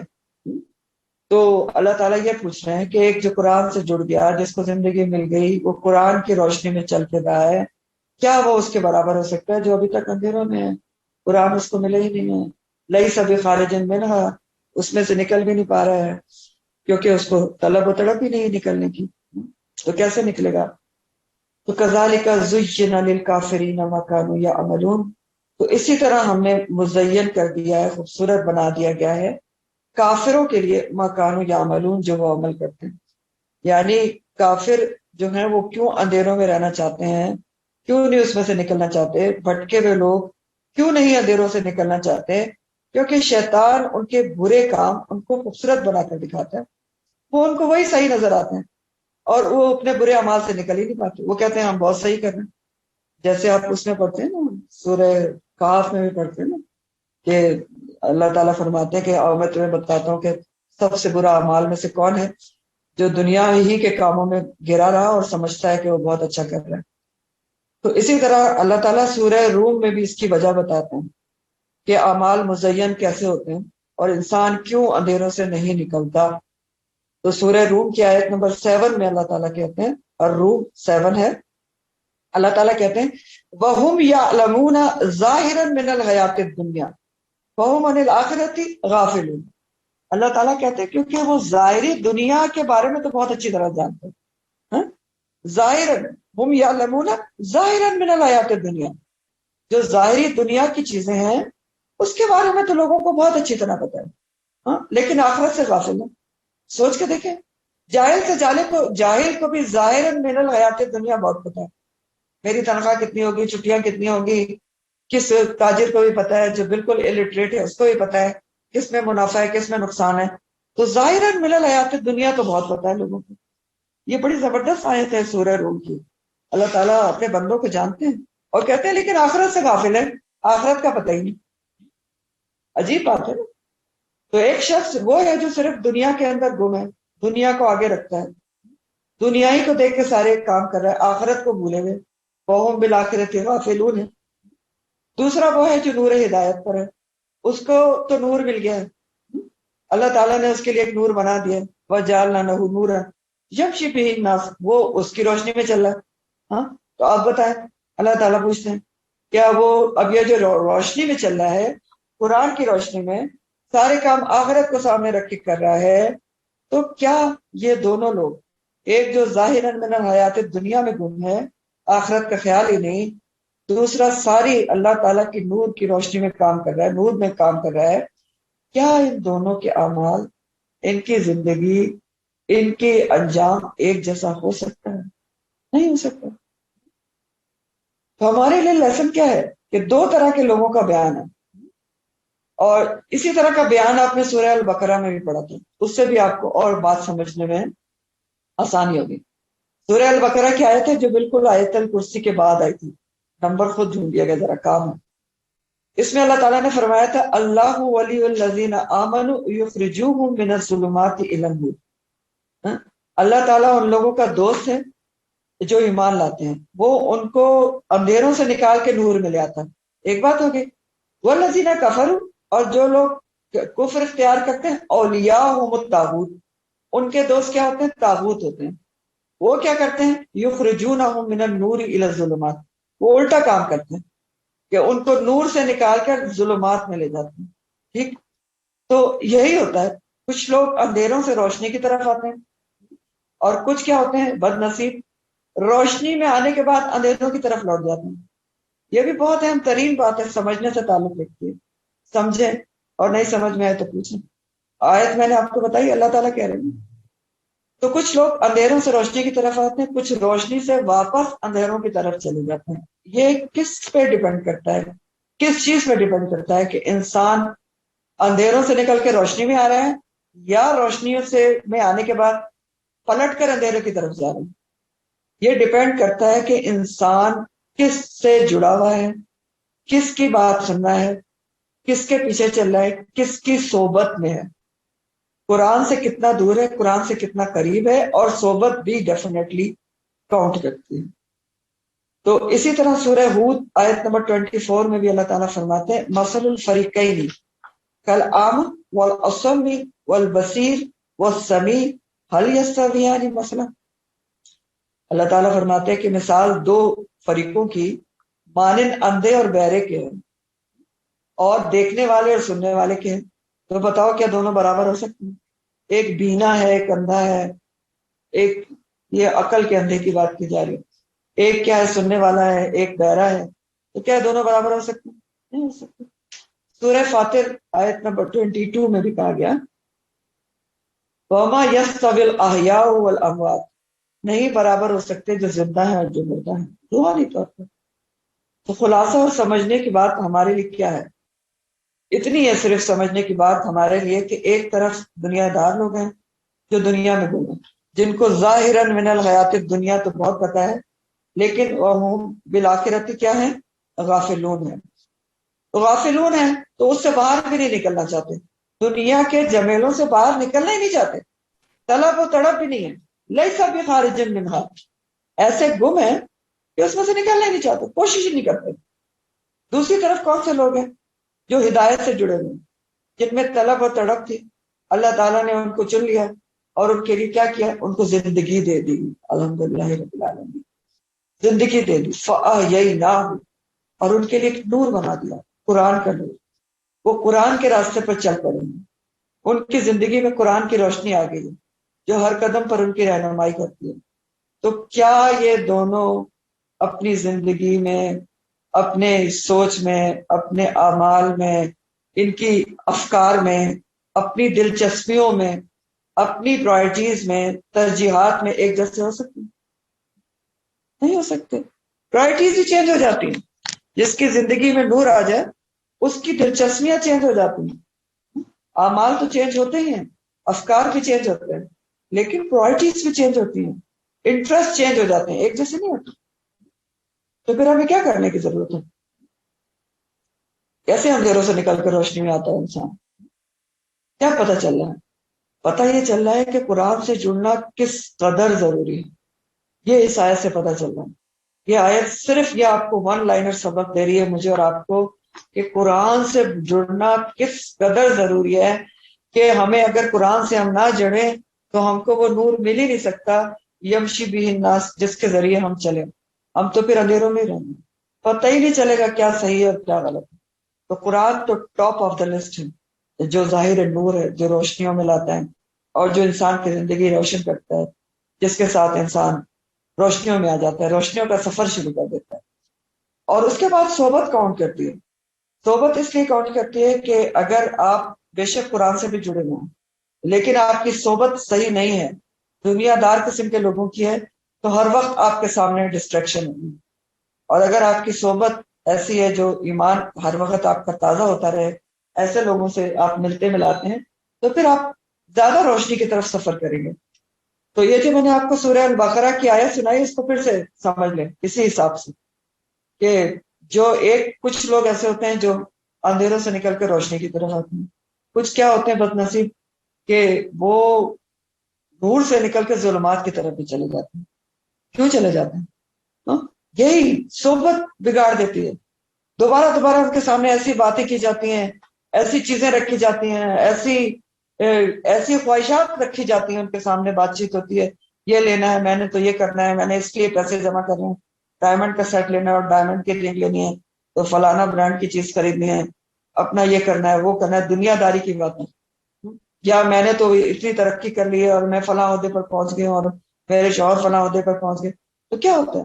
آپ ڈسٹریکٹ ہو جاتے ہیں، آپ اچھے بھلے روشنیوں کی طرف آ رہے ہوتے ہیں اور خدا نہ کرے ہو سکتا ہے کہ آپ بیکورڈ چلنا شروع کر دیں۔ تو قرآن تو ٹاپ آف دا لسٹ ہے، اس کے بعد صحبت یقینی طور پر کاؤنٹ کرتی ہے۔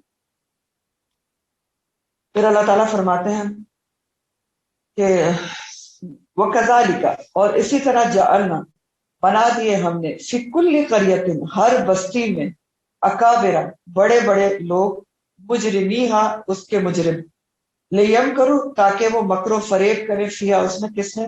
بستی میں۔ اکابر جو ہے وہ کبیر یا اکبر کی جمع ہے، اور مجرمی ہا اصل میں مجرمین اور ہا تھا، ٹھیک ہے، مجرم کی جمع، تو نون اس کا گر گیا ہا لگنے کی وجہ سے۔ اور یم کرو کا جو لفظ ہے وہ مکر سے ہے، اور مکر کے معنی ہوتے ہیں دھوکہ اور فریب دینا، دھوکہ اور فریب کی چال چلنا۔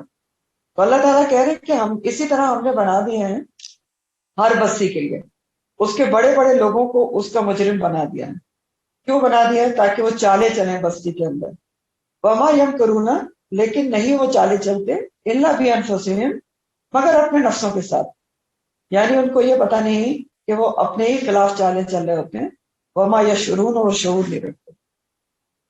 تو اسی طرح ہم نے بنا دیے ہر بستی میں بڑے بڑے لوگ اس کے مجرم، کہ وہ چالے چلیں اس میں، اور نہیں وہ چالے چلتے مگر اپنے ہی نفسوں کے خلاف، لیکن وہ شعور نہیں رکھتے۔ تو اللہ تعالیٰ فرما رہے ہیں کہ ہم نے ہر بستی کے کچھ بڑے بڑے لوگوں کو اس کا مجرم بنا دیا تاکہ وہ چالے چلیں۔ بڑے بڑے عمراء، طاقتور، سردار قسم کے لوگوں میں سے بعض کو بطور آزمائش چھوٹ دے دیے، یہ ہے اس کا مطلب، بطور آزمائش طاقتور لوگوں کو، عہدے دار لوگوں کو، عمراء جو سردار قسم کے لوگ ہیں، ان کو چھوٹ دے دی ہے ہر بستی کے ایسے لوگوں کو کہ وہ چالے چلیں، آزمائش کی خاطر چھوٹ دے دی۔ چالے چلیں کس کی آزمائش ہوتی ہے؟ پیچھے بھی آپ نے پڑھا تھا نا کہ کذالک جعلنا لکل نبی عدوا، اسی طرح ہم نے ہر نبی کے لیے دشمن بنایا۔ تو اسی طرح بڑے لوگوں کو اللہ تعالیٰ فرما رہے ہیں کہ ہر بستی کے مجرم ہم بنا دیتے ہیں تاکہ وہ چالے چلیں۔ کس کے خلاف چالے چلیں؟ بستی کے اندر ایمان لانے والوں کے خلاف چالے چلیں، دائی کے خلاف چالے چلیں، اور اس طرح سب کی آزمائش ہو جائے، دائی کی بھی اور جو ایمان لانے والے ہیں ان کی بھی آزمائش ہو جائے۔ تو بطور آزمائش ہم جو فی کل قریۃ میں اکابرہ ہیں ان کو چھٹی دے دیتے ہیں کہ وہ چالے چلتے ہیں، لیکن بات یہ ہے کہ ان کی چالیں انہی کے خلاف پڑتی ہیں، لیکن وہ شعور نہیں رکھتے اور چالے چلتے رہتے ہیں۔ تو وہ کذالکہ سے مراد کیا ہے کہ اسی طرح، یعنی یہ جو قریش مکہ کے بڑے بڑے سردار مسلمانوں کے اوپر ظلم و ستم کر رہے ہیں، اسلام اور پیغمبر اسلام کے خلاف چالیں چل رہے ہیں، زخرف القولی پھیلا رہے ہیں، مکر و فریب کر رہے ہیں، کبھی یہود کے ذریعے کبھی کسی کے ذریعے شوشے چھوڑ رہے ہیں، تو اللہ تعالیٰ فرما رہے ہیں کہ یہ بات صرف انہی کے لیے مخصوص نہیں ہے، یہ تو اول دن سے ایسا ہی ہوتا چلا آیا ہے کہ جب بھی کسی نے دین کی دعوت دی تو بڑے بڑے لوگ، سردار، طاقتور، عہدیدار، جو تکبر کا شکار ہوتے ہیں، اس دائی دین یا نبی کے خلاف خوب چالے چلتے ہیں، ٹھیک ہے، اس کو نیچا دکھانے کے لیے، لیکن آخر کار کیا ہوتا ہے؟ باطل پر فتح حق کی ہی ہوتی ہے، اور چالیں چلنے والے مغلوب ہو جاتے ہیں، ان کی چالیں انہی پر الٹی پڑتی ہیں۔ ما یمکرون الا بانفسہم، لیکن اس وقت ان کو سمجھ میں نہیں آتا کہ جو ہم چالیں چل رہے ہیں اس کے دام میں ہم خود ہی پھنسیں گے، اور وہ اس چالوں میں خود ہی پھنس جاتے ہیں۔ تو تاریخ شاہد ہے، آپ دیکھیں ہمیشہ ہی ایسا ہوتا چلا ہے، انبیاء کے خلاف بہت بڑی بڑی چالیں چلی گئیں، جیسے سورہ نوح میں نوح علیہ السلام کے لیے آتے ہیں، سورہ نوح کی آیت نمبر 22 ہے، وہ مکرو مکرن کبارا، اور انہوں نے چال چلی، بہت ہی بڑی چال، مکر کیا، بہت ہی بڑا مکر۔ اسی طرح سورہ فاطر 43 میں آتا ہے، استکبارا فی الارض ومکرا سیئ ولا یحیق المکر السیئ الا بآلہ۔ اللہ تعالیٰ کہہ رہے ہیں کہ دنیا میں جو لوگ اپنے آپ کو بڑا سمجھتے ہیں نا زمین کے اوپر، استکبارا فی الارض، اور جو بری چالیں چلتے ہیں، تو وہ یاد رکھے کہ ان کی بری چالیں انہی کو گھیر لیتی ہیں، اپنے چلنے والے کو گھیر لیتی ہیں، لیکن ان کو پتہ نہیں چلتا، ٹھیک ہے۔ سورہ زخرف آیت نمبر 23 کا ترجمہ ہے، زخرف 23۔ اسی طرح آپ سے پہلے بھی ہم نے جس بستی میں کوئی ڈرانے والا بھیجا تو وہاں کے آسودہ حال لوگوں نے یہی جواب دیا کہ ہم نے اپنے باپ دادوں کو جس دین پر پایا ہے ہم اسی کی پیروی کرنے والے۔ یعنی ہمیشہ آپ دیکھیں کہ یہی تاریخ سے پتہ چلتا ہے کہ آسودہ حال جو کھاتے پیتے لوگ تھے انہوں نے ضرور نبی کی مخالفت کی۔ تو وجہ کیا ہوتی ہے اس کی؟ ایسا کیوں ہوتا ہے کہ عمومی طور پر، ہمیشہ تو ایسا نہیں ہوتا، عمومی طور پر کیا ہوتا ہے، طاقتور لوگ، سردار قسم کے لوگ، متکبر، عہدیدار، وہ دائی دین کی مخالفت کرتے ہیں، ریزنز کیا ہوتے ہیں؟ نمبر 1 ریزن یہ ہوتی ہے کہ ان کی سرداری پر کاری ضرب لگتی ہے. ان کو ڈر ہوتا ہے کہ لوگ نبی یا دائی کی طرف مائل ہو جائیں گے اور ہماری اہمیت کم ہو جائے گی. جیسے اگر آپ دیکھیں کہ فرعون نے جب موسیٰ علیہ السلام کے معجزات دیکھے تھے تو اس نے کہا تھا کہ یہ جادو ہیں یہ جو دکھا رہے ہیں، اور اصل میں یہ دونوں حکومت پر قبضہ کرنا چاہتے ہیں. تو اس کو بھی کیا تھا، اپنی بادشاہت کا ڈر پڑ گیا تھا. دوسری ریزن یہ ہوتی ہے کہ جو بڑے عہدیدار لوگ ہوتے ہیں، جو متکبر ہوتے ہیں اور بے ایمان بھی ہوتے ہیں، تو ان کو یہ ڈر ہوتا ہے کہ حق غالب آ گیا تو ہمارے خلاف لوگ ہو جائیں گے، کیونکہ ان کے سامنے تو پول کھل جائیں گے.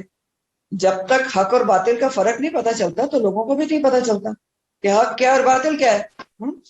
تو جب حق سامنے آ جاتا ہے، دائی بتا دے یا کوئی اللہ کا بندہ اٹھ کے حق بتا دے کہ یہ سچ ہے، نبی بتا دے، تو پول کھل جاتے ہیں، ان کے سیاہ اور سفید کا پتہ چل جاتا ہے، واضح ہو جاتا ہے.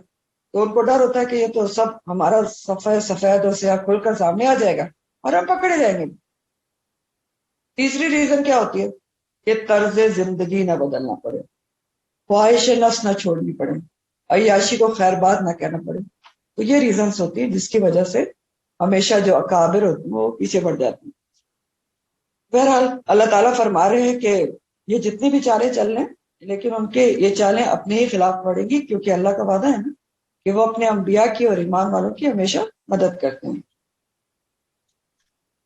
پھر اللہ تعالیٰ فرماتے ہیں کہ وَإِذَا جَاءَتْهُمْ، اور جب بھی آئی ان کے پاس آیتن کوئی نشانی، قالوا وہ کہتے ہیں لن نؤمن، ہم ہرگز ایمان نہیں لائیں گے، حتیٰ یہاں تک کہ نؤتا ہم دیے جائیں، مثلا اسی کی مانند ما اوتیا جو دیے گئے ہیں رسول اللہ، اللہ کے رسول. رسول جمع ہے، صرف رسول اللہ کی بات نہیں ہے، اللہ کے جو سارے رسول پہلے آئے تھے جو وہ دیے گئے ہیں وہی ہم بھی دیے جائیں. تو وَإِذَا جَاءَتْهُمْ، اس کا کیا مطلب ہے کہ جب آئی ان کے پاس، ہوم سے مراد یہاں پر مشرکین مکہ ہی ہیں، کہ جب ان کے پاس کوئی بھی نشانی آئی، کوئی بھی معجزہ آیا تو انہوں نے اس کو نہیں مانا، ایمان نہیں لائے. انہوں نے کہا کہ ہم تو ایمان نہیں لائیں گے جب تک کہ ہمیں بھی وہی کچھ نہ ملے جو اور رسولوں کو ملا تھا، یعنی جیسے معجزات پہلے رسولوں کو ملے تھے وہ ہمیں بھی دکھائے جائیں. اب دیکھیں معجزہ تو ان کو دکھایا گیا تھا نا، سب سے پہلے تو قرآن ہی بہت بڑا معجزہ تھا، ٹھیک ہے، اور پھر کیا ہے کہ کائنات میں ہر طرف اللہ تعالیٰ کی نشانیاں بکھری پڑی ہیں جو بہت بڑا معجزہ ہے، اور پھر حصی معجزہ بھی دکھایا گیا تھا. شق القمر کا واقعہ ہوا تھا نا، چاند 2 ٹکڑے ہوا تھا اور دور دور تک لوگوں نے دیکھا تھا. سیرت کی کتابوں میں آتا ہے کہ پہلے تو انہوں نے کہہ دیا کہ ہماری نظر بندی کر دی گئی ہے، ہپناٹائز کر دیا گیا ہے، تو اس لیے ہمیں 2 ٹکڑے نظر آ رہا ہے. تو پھر کہا گیا اچھا چلو تمہیں نظر آ رہا ہے تو ایسا کرو جو دور سے مسافر آ رہے ہیں ان سے پوچھو. تو مسافروں نے بھی گواہی دی کہ دور دور سے یہ 2 ٹکڑے دیکھے گئے، پھر بھی انہوں نے کہہ دیا کہ سحر مستمر، چلتا ہوا جادو ہے. تو یہی ان کی بات.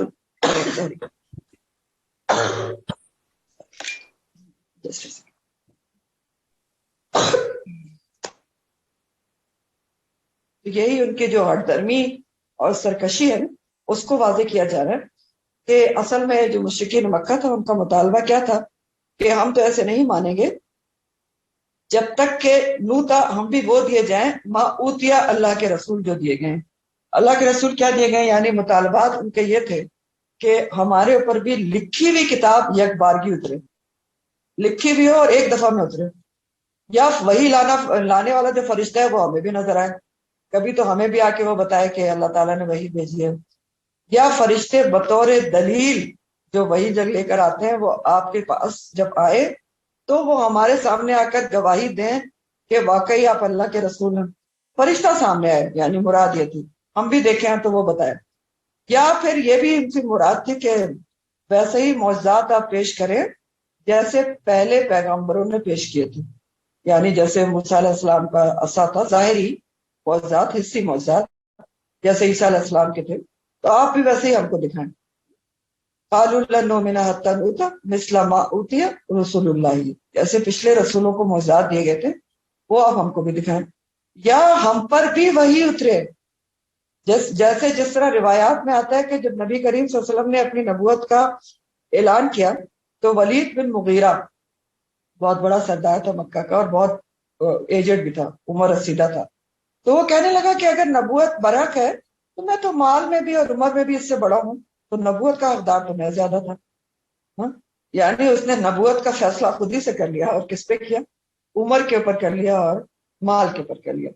تو بہرحال اللہ تعالیٰ ان کی اس بات کا جواب دے رہے ہیں کہ جب بھی ان کے پاس کوئی نشانی آتی ہے تو یہ اسی طرح کی باتیں کرتے ہیں.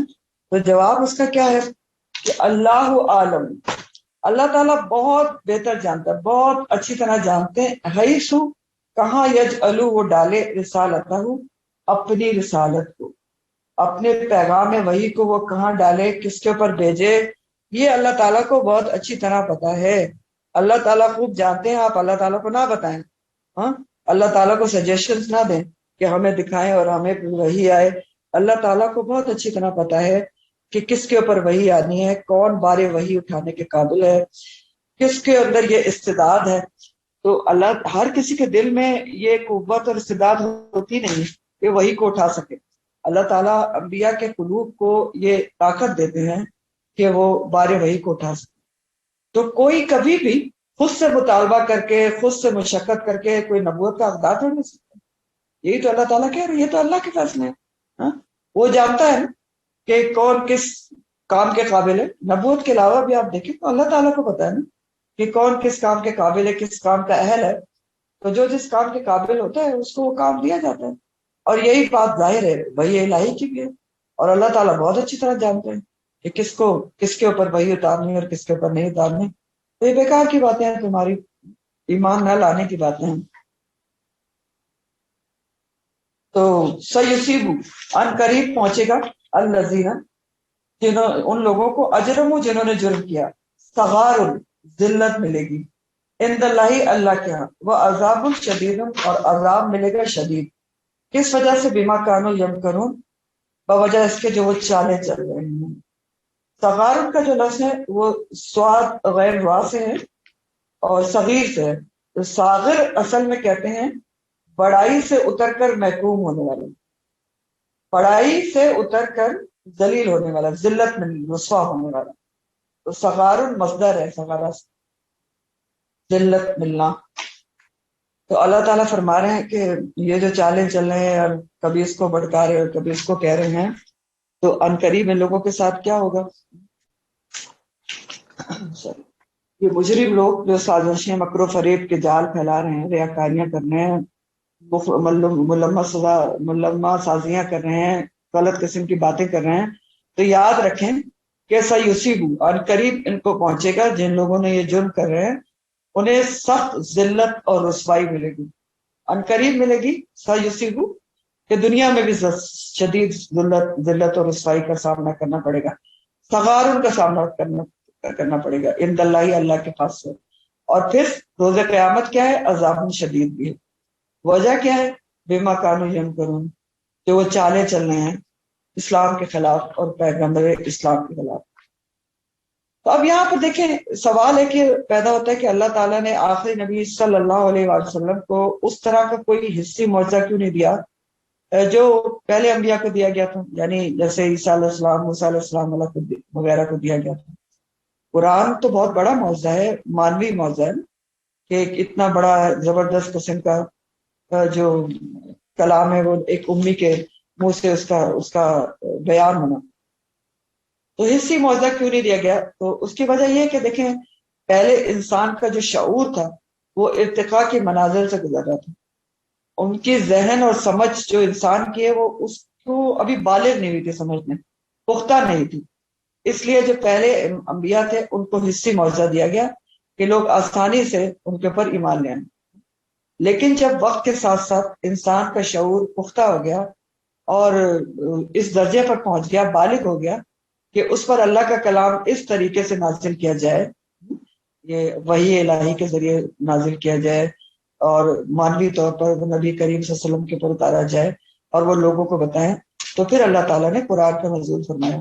آخری نبی کریم صلی اللہ علیہ وسلم پر قرآن اتارا گیا جو خود بہت بڑا معجزہ ہے، جس نے تمام دنیا، صرف عرب کے لوگوں کو نہیں، دنیا کے تمام لوگوں کے عقل کو عاجز کر دیا. اور ایک بھی کوئی قرآن جیسی آیت نہیں بنا کے لا سکا. اور قرآن کا یہ اعجاز ہے کہ اللہ تعالیٰ قرآن میں فرماتے ہیں کہ اس کو اگر پہاڑ پر نازل کیا جاتا تو وہ بھی ریزہ ریزہ ہو جاتا۔ سورہ حشر کی آخری آیات میں سے کہ لو انزلنا ھذا القرآن علی جبل لرأیتہ خاشعا متصدعا من خشیۃ اللہ، اگر اس قرآن کو ہم پہاڑ پر نازل کرتے تو ہم دیکھتے کہ وہ پست ہو جاتا، جھک جاتا اور ٹکڑے ٹکڑے ہو جاتا خشیت اللہ سے۔ تو یہ وجہ تھی کہ جو ابتدائے انسانیت میں قرآن کو اس طریقے سے نازل نہیں کیا گیا، انسان کے شعور کے بالغ ہو جانے کے بعد بھی تدریج سے اتارا گیا۔ تو یہ سورہ فرقان آیت نمبر 32 میں اللہ تعالیٰ فرماتے ہیں، یہ ایک اور ریزن بتاتے ہیں اللہ تعالیٰ قرآن کو جو ہے تدریج سے اتارنے کی۔ آیت نمبر 32 ہے فرقان کی کہ وقال الذین کفروا لولا نزل علیہ القرآن جملۃ واحدہ وکذالک لنثبت به فؤادک ورتلناہ ترتیلا۔ اللہ تعالیٰ کہہ رہے ہیں کہ جن لوگوں نے کفر کیا وہ کہتے ہیں کہ آپ کے اوپر، اس کے اوپر، نبی کریم صلی اللہ علیہ وسلم کے اوپر قرآن ایک ہی دفعہ میں جملۃ واحدہ یعنی یک بارگی کیوں نہیں اتارا گیا؟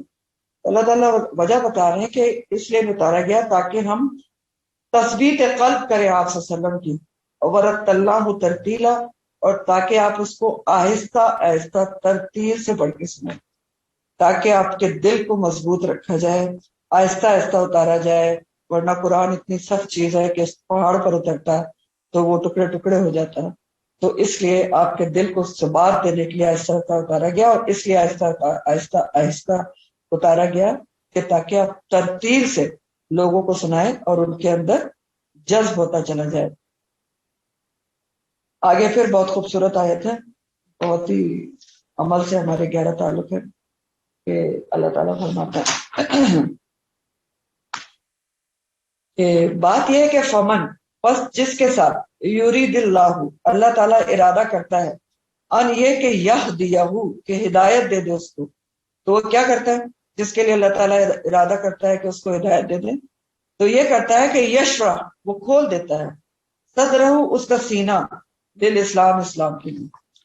ٹھیک، اللہ تعالیٰ جس کے لیے یہ ارادہ کرتے ہیں، بہت ہی خوبصورت ترین آیت ہے، بہت ہی زبردست ہے، بہت ہی غور طلب ہے، دل میں اترنے والی ہے۔ اللہ تعالیٰ جس کے ساتھ ارادہ کرتے ہیں اللہم اجعلنا منہم، کہ اسے ہدایت دیتے ہیں، تو سب سے پہلا کام کیا کرتے ہیں؟ اس کا سینہ اسلام کے لیے کھول دیتے ہیں، اسلام کے لیے اس کا دل کھل جاتا ہے۔ پیچھے کہا گیا تھا نا کہ یہی نہ ہو، پھر زندگی دے دی ہم نے اس کو، تو زندگی یہی تو ہے کہ اللہ تعالیٰ کیسے اس کو زندگی دیتا ہے کہ اسلام دل میں اترنے لگتا ہے، انسان اسلام کی طرف مائل ہو جاتا ہے، یشرح صدرہ، سینہ کھل جاتا ہے اس کا اسلام کے لیے۔ شرح یشرح کے معنی ہوتے ہیں کھولنا اور بیان کرنا، ٹھیک ہے، مشکل بات سمجھ میں آنا۔ تو یہ بالکل اس طرح کی بات ہے جیسے حدیث میں آتا ہے، بخاری کی حدیث ہے کہ اللہ تعالیٰ جس کے لیے بلائی کا ارادہ کرتے ہیں اسے دین کی سمجھ دے دیتے ہیں۔ تو بالکل بات وہی اللہ تعالیٰ یہاں پر فرما رہے ہیں کہ اللہ تعالیٰ جس کے لیے بلائی ہدایت دینے کا ارادہ کرتے ہیں اس کا سینہ اسلام کے لیے کھول دیتے ہیں۔ تو اسلام کے لیے سینہ کھولنا کیا ہوتا ہے؟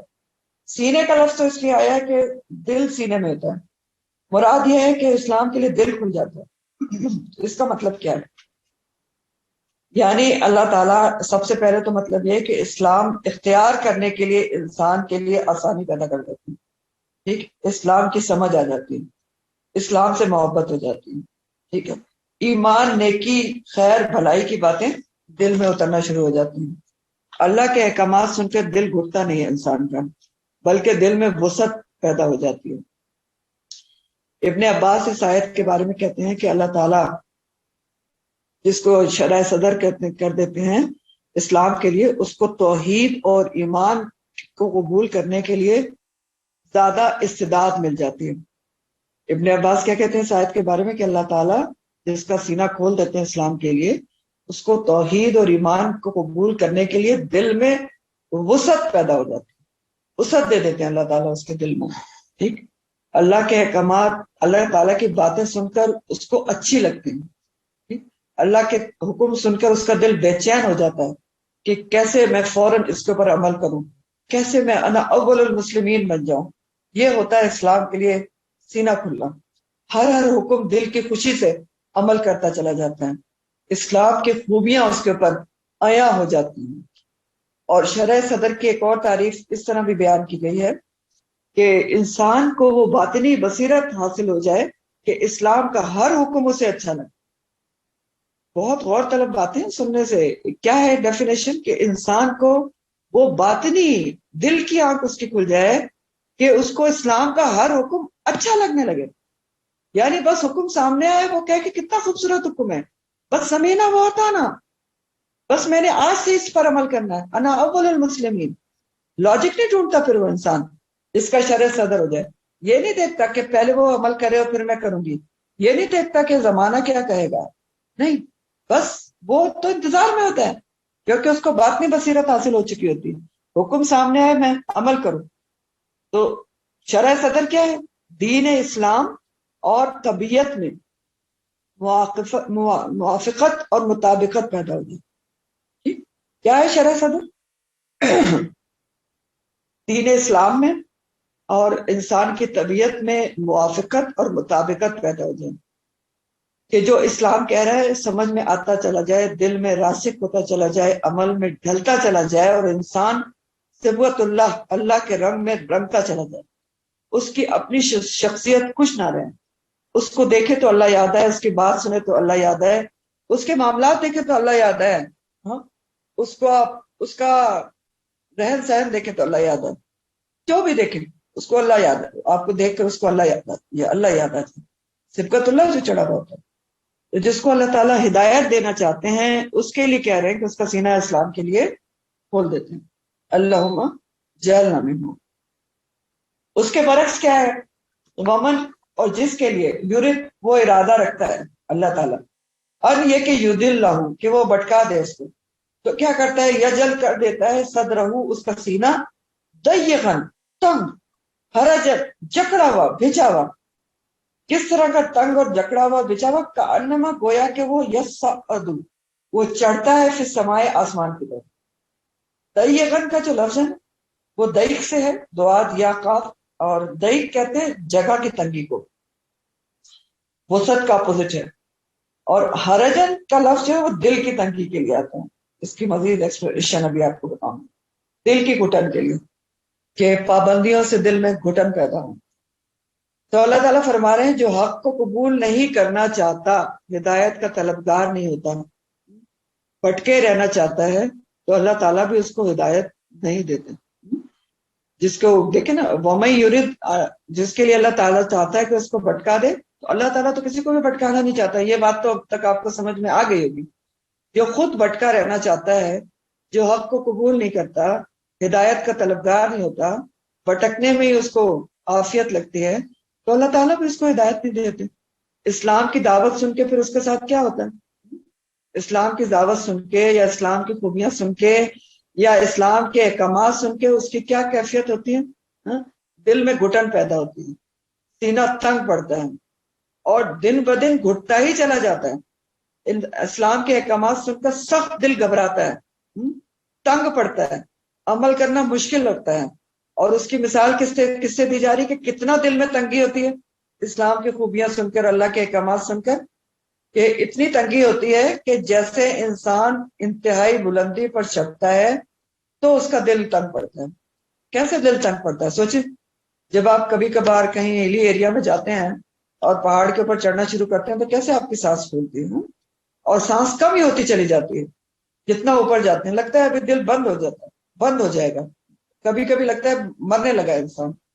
تو یہی کچھ حال جو ہے ایسے انسان کا ہوتا ہے جو ہدایت پر آنا نہیں چاہتا، جس کو اللہ تعالیٰ کے احکامات سے محبت نہیں ہوتی، جس کا شرح صدر نہیں ہوا ہوتا، جس کا دل اسلام کے لیے کھلا نہیں ہوتا. تو اس کا یہ حال ہوتا ہے کہ اللہ کے احکامات سامنے آئے تو اس کا دل تنگ پڑتا ہے کہ یہ کون سا حکم آ گیا، تو بڑی مشکل ہے، یہ میں کیسے کر سکتی ہوں. نیک محفلوں میں اس کا دل لگتا نہیں، بوریت، اکتاہٹ محسوس ہوتی ہے. ٹھیک. تو جو کافر ہوتا ہے اس کا اگر آپ مثال لیں تو دنیا کی محبت اس کے دل میں اتنی شدید ہوتی ہے کہ شیطانی وسوسے اس کے اوپر بہت جلدی اثر انداز ہوتے ہیں، اور اسلام کو قبول کرنے سے اس کو روکتے ہیں، اور اس کے دل میں گھٹن پیدا ہو جاتی ہے کہ یہ کیسے، اگر میں نے اسلام قبول کر لیا تو یہ تو میرے پر بہت پابندیاں لگ جائیں گی. تو اس کو ایسا لگتا ہے کہ اسلام قبول کرنے سے، اسلام کے طریقوں پر عمل کرنے سے میں تو بالکل ہی گھٹ کر اور تنگ ہو کر رہ جاؤں گا. اور پھر اسی طرح اگر شعوری ایمان کے حوالے سے آپ سوچیں کہ جو نسلی اور موروثی مسلمان ہوتے ہیں، ان کے سامنے اگر ان کی طلب اور تڑپ نہیں ہوتی کہ وہ اللہ تعالیٰ کے احکامات کو جانیں اور ان پر عمل کریں اور اللہ تعالیٰ کی رضامندی حاصل کریں، تو پھر ان کا بھی یہی حال ہوتا ہے. جن کے لیے فیصلہ نہیں کیا گیا نا کہ ان کا دل کھل جائے، اسلام کے لیے شرح صدر ہو جائے، کیونکہ خود ہی انہوں نے اپنے لیے یہ فیصلہ نہیں کیا ہوتا. اللہ تعالیٰ کسی کو نہیں پھٹکاتے، بار بار آپ کو بتا رہے ہیں، یاد رکھیے. انسان خود پہلے بھٹکتا ہے، پہلا اسٹیپ خود اٹھاتا ہے، پھر اللہ تعالیٰ اسی طرف چلا دیتے. تو جس نے فیصلہ ہی نہیں کیا اپنے لیے کہ مجھے ہدایت لینی ہے، تو اس کے سامنے جب بھی اللہ تعالیٰ کے احکامات آتے ہیں تو اس کا پھر یہی حال ہوتا ہے. صحیح ہے، اس کا سینہ کیا ہوتا ہے؟ گھٹتا ہے. ہرجن، بہت ہی گھٹن ہوتی ہے. یہ کیسے ہے؟ تو بہت ہی مشکل ہے، کیسے کروں، یہ تو شدید گرمی لگے گی مجھے، میں کہاں اس طرح کے کام کر سکتی ہوں. یہ تو گرمی کے اندر اور اوپر سے بایا اور یہ اور وہ، تو جو بھی حکم ہو، گرمی کے روزے اور گرمی کا حج، یہ تو بڑا ہی مشکل ترین باتیں ہیں. تو سینہ گھٹتا ہے، اور بہت ہی گھٹتا ہے. کیسا گھٹتا ہے؟ جیسے انسان بلندی کے اوپر چڑھ رہا ہے. تو پھر کیا ہوتا ہے؟ اللہ تعالیٰ فرما رہے ہیں کہ ایسے شخص کے لیے جس کا سینہ گھٹتا ہے اسلام کے احکامات سن کے لیے، جو بھٹکا ہی رہنا چاہتا ہے، تو کذالک، اسی طرح یجعل اللہ، ڈال دیتے ہیں اللہ تعالیٰ، اور رجسا، گندگی، عذاب کو، علی الذین، ان لوگوں کے اوپر، لا یؤمنون، جو ایمان نہیں لاتے. اسی طرح کسی طرح، یعنی جن لوگوں کو اسلام کی خوبیاں نظر نہیں آتی، جن کا سینہ اسلام کے لیے نہیں کھلتا، ان کے اوپر اللہ تعالیٰ مزید بطور سزا گندگی ڈال دیتی، رجس ڈال دیتی. رجس جو ہوتا ہے نا، اس کے 2-3 معنی ہوتے ہیں، اسی حساب سے اس آیت کے معنی بھی کیے گئے ہیں.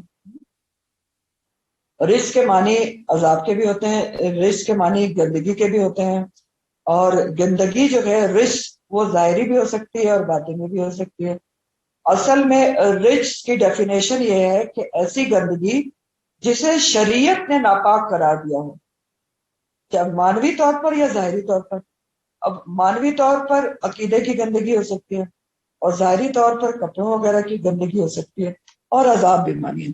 تو اس کے پھر مختلف معنی کیا ہوں گے کہ جو ایمان لانے والے نہیں ہیں، جن کا سینہ اسلام کی خوبیاں سن کے گھٹتا ہے اور تنگ ہی تنگ ہوتا چلا جاتا ہے، تو ان کے اوپر بطور سزا اللہ تعالیٰ مزید گندگی ڈال دیتے. کون سی گندگی ہوتی ہے؟ نمبر 1 رجس کیا ہوتی ہے؟ کفر اور شرک کی گندگی میں وہ گرفتار ہو جاتا ہے اور گرفتار ہی رہتا ہے. نمبر 2، ابن عباس کہتے ہیں اس کی تفسیر میں کہ اس کے اوپر، ایسے انسان کے اوپر جو اسلام کی خوبیوں سے گھبراتا ہے، دل تنگ پڑتا ہے، اس کے اوپر گندگی کیسے ڈالی جاتی ہے؟ ابن عباس کے مطابق اس کے اوپر شیطان مسلط کر دیا جاتا ہے. اور شیطان سے گندی کیا چیز ہو سکتی ہے؟ ابن عباس کی تفسیر یہ ہے. اور تیسری چیز کیا ہوتی ہے؟ رجس، ناپاکی بھی ہوتی ہے نا، ظاہری ناپاکی، گندگی، پلیدی. تو ایسا انسان جو اسلام سے دور ہوتا ہے، ایمان سے دور ہوتا ہے، ظاہر وہ ناپاک رہتا ہے اور ناپاک چیزیں استعمال بھی کرتا ہے. اور اگر رزق کو عذاب کے لحاظ سے دیکھیں تو دنیا میں بھی ایسے لوگ جو ایمان سے دور ہوتے ہیں، وہ اللہ کی لعنت کا شکار ہوتے ہیں، اللہ کی رحمت سے دوری ہوتی ہے سزا کے طور پر. اور آخرت میں بھی اللہ کی رحمت سے دوری ہوگی، یعنی جنت سے دوری ہوگی. اور وہی بات ہے کہ اللہ تعالیٰ رزق کسی کے اوپر بھی نہیں ڈالتا، یہ انسان کا اپنا فیصلہ ہوتا ہے کہ وہ شرح صدر کرنا چاہتے ہیں یا پھر دلالت میں گرفتار رہنا چاہتے ہیں. اسٹیپ تو پہلا خود ہی اٹھانا پڑتا ہے.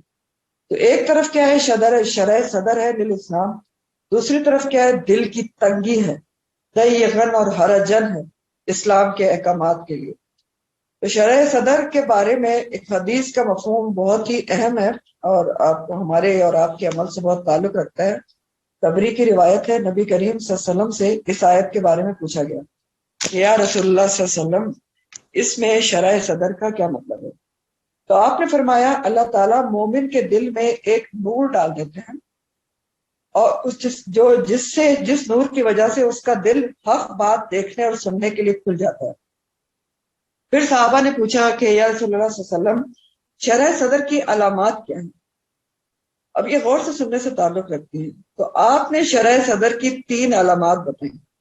نمبر 1 آپ نے کہا کہ ایسے انسان کی، یعنی جس کا شرح صدر ہو جاتا ہے اسلام کے لیے، نمبر 1 اس کی ساری رغبت آخرت اور اس کی نعمتوں کی طرف ہو جاتی ہے۔ نمبر 2 دنیا کی بیجا خواہشات اور لذات سے گھبراتا ہے، دھوکے کے گھر سے دور ہونے لگتا ہے۔ اور طلب ہے ساری دیکھیں ٹھیک۔ نمبر 3 موت کے آنے سے پہلے موت کی تیاری کرتا ہے۔ اب یہ جو نشانیاں بتائی گئی ہیں شرح صدر کی، یہاں تک حدیث کے الفاظ سے، اب اس کے حساب سے تو لازمی طور پر ہم نے اپنے دلوں کا اور اپنے حالات کا اور اپنی ترجیحات کا اور اپنی دلچسپیوں کا جائزہ لینا۔ دیکھیں نا کتنی اہم ترین نشانیاں بتائی ہیں، تو اس سے ہمیں پتہ چل جائے گا کہ شرح صدر کتنا ہوا ہے، کس حد تک ہوا بھی ہے کہ نہیں ہوا ہے، دلچسپیاں ہماری کس گھر کے لیے ہیں۔ کہیں ایسا تو نہیں ہے کہ ساری فیسلٹیز ہم یہیں پر چاہتے ہیں، یہیں پر جنت بنانا چاہتے ہیں، یا کچھ توجہ جنت کے محلات اور غرفات کی طرف بھی ہے۔ موت کی کتنی تیاری ہے، یہ سب دیکھنا ہے۔ دنیا کی خواہشات اور لذات، مزوں کی طرف کتنا دھیان ہے، آخرت کا کتنا دھیان ہے۔ ایسا تو نہیں ہے جو پیچھے میں نے آپ کو آیت سنائی تھی سورہ روم کی کہ وَهُمْ يَعْلَمُونَ ظَاهِرًا مِنَ الْحَيَاةِ الدُّنْيَا وَهُمْ عَنِ الْآخِرَةِ هُمْ غَافِلُونَ۔ ایسا تو کچھ چکر نہیں۔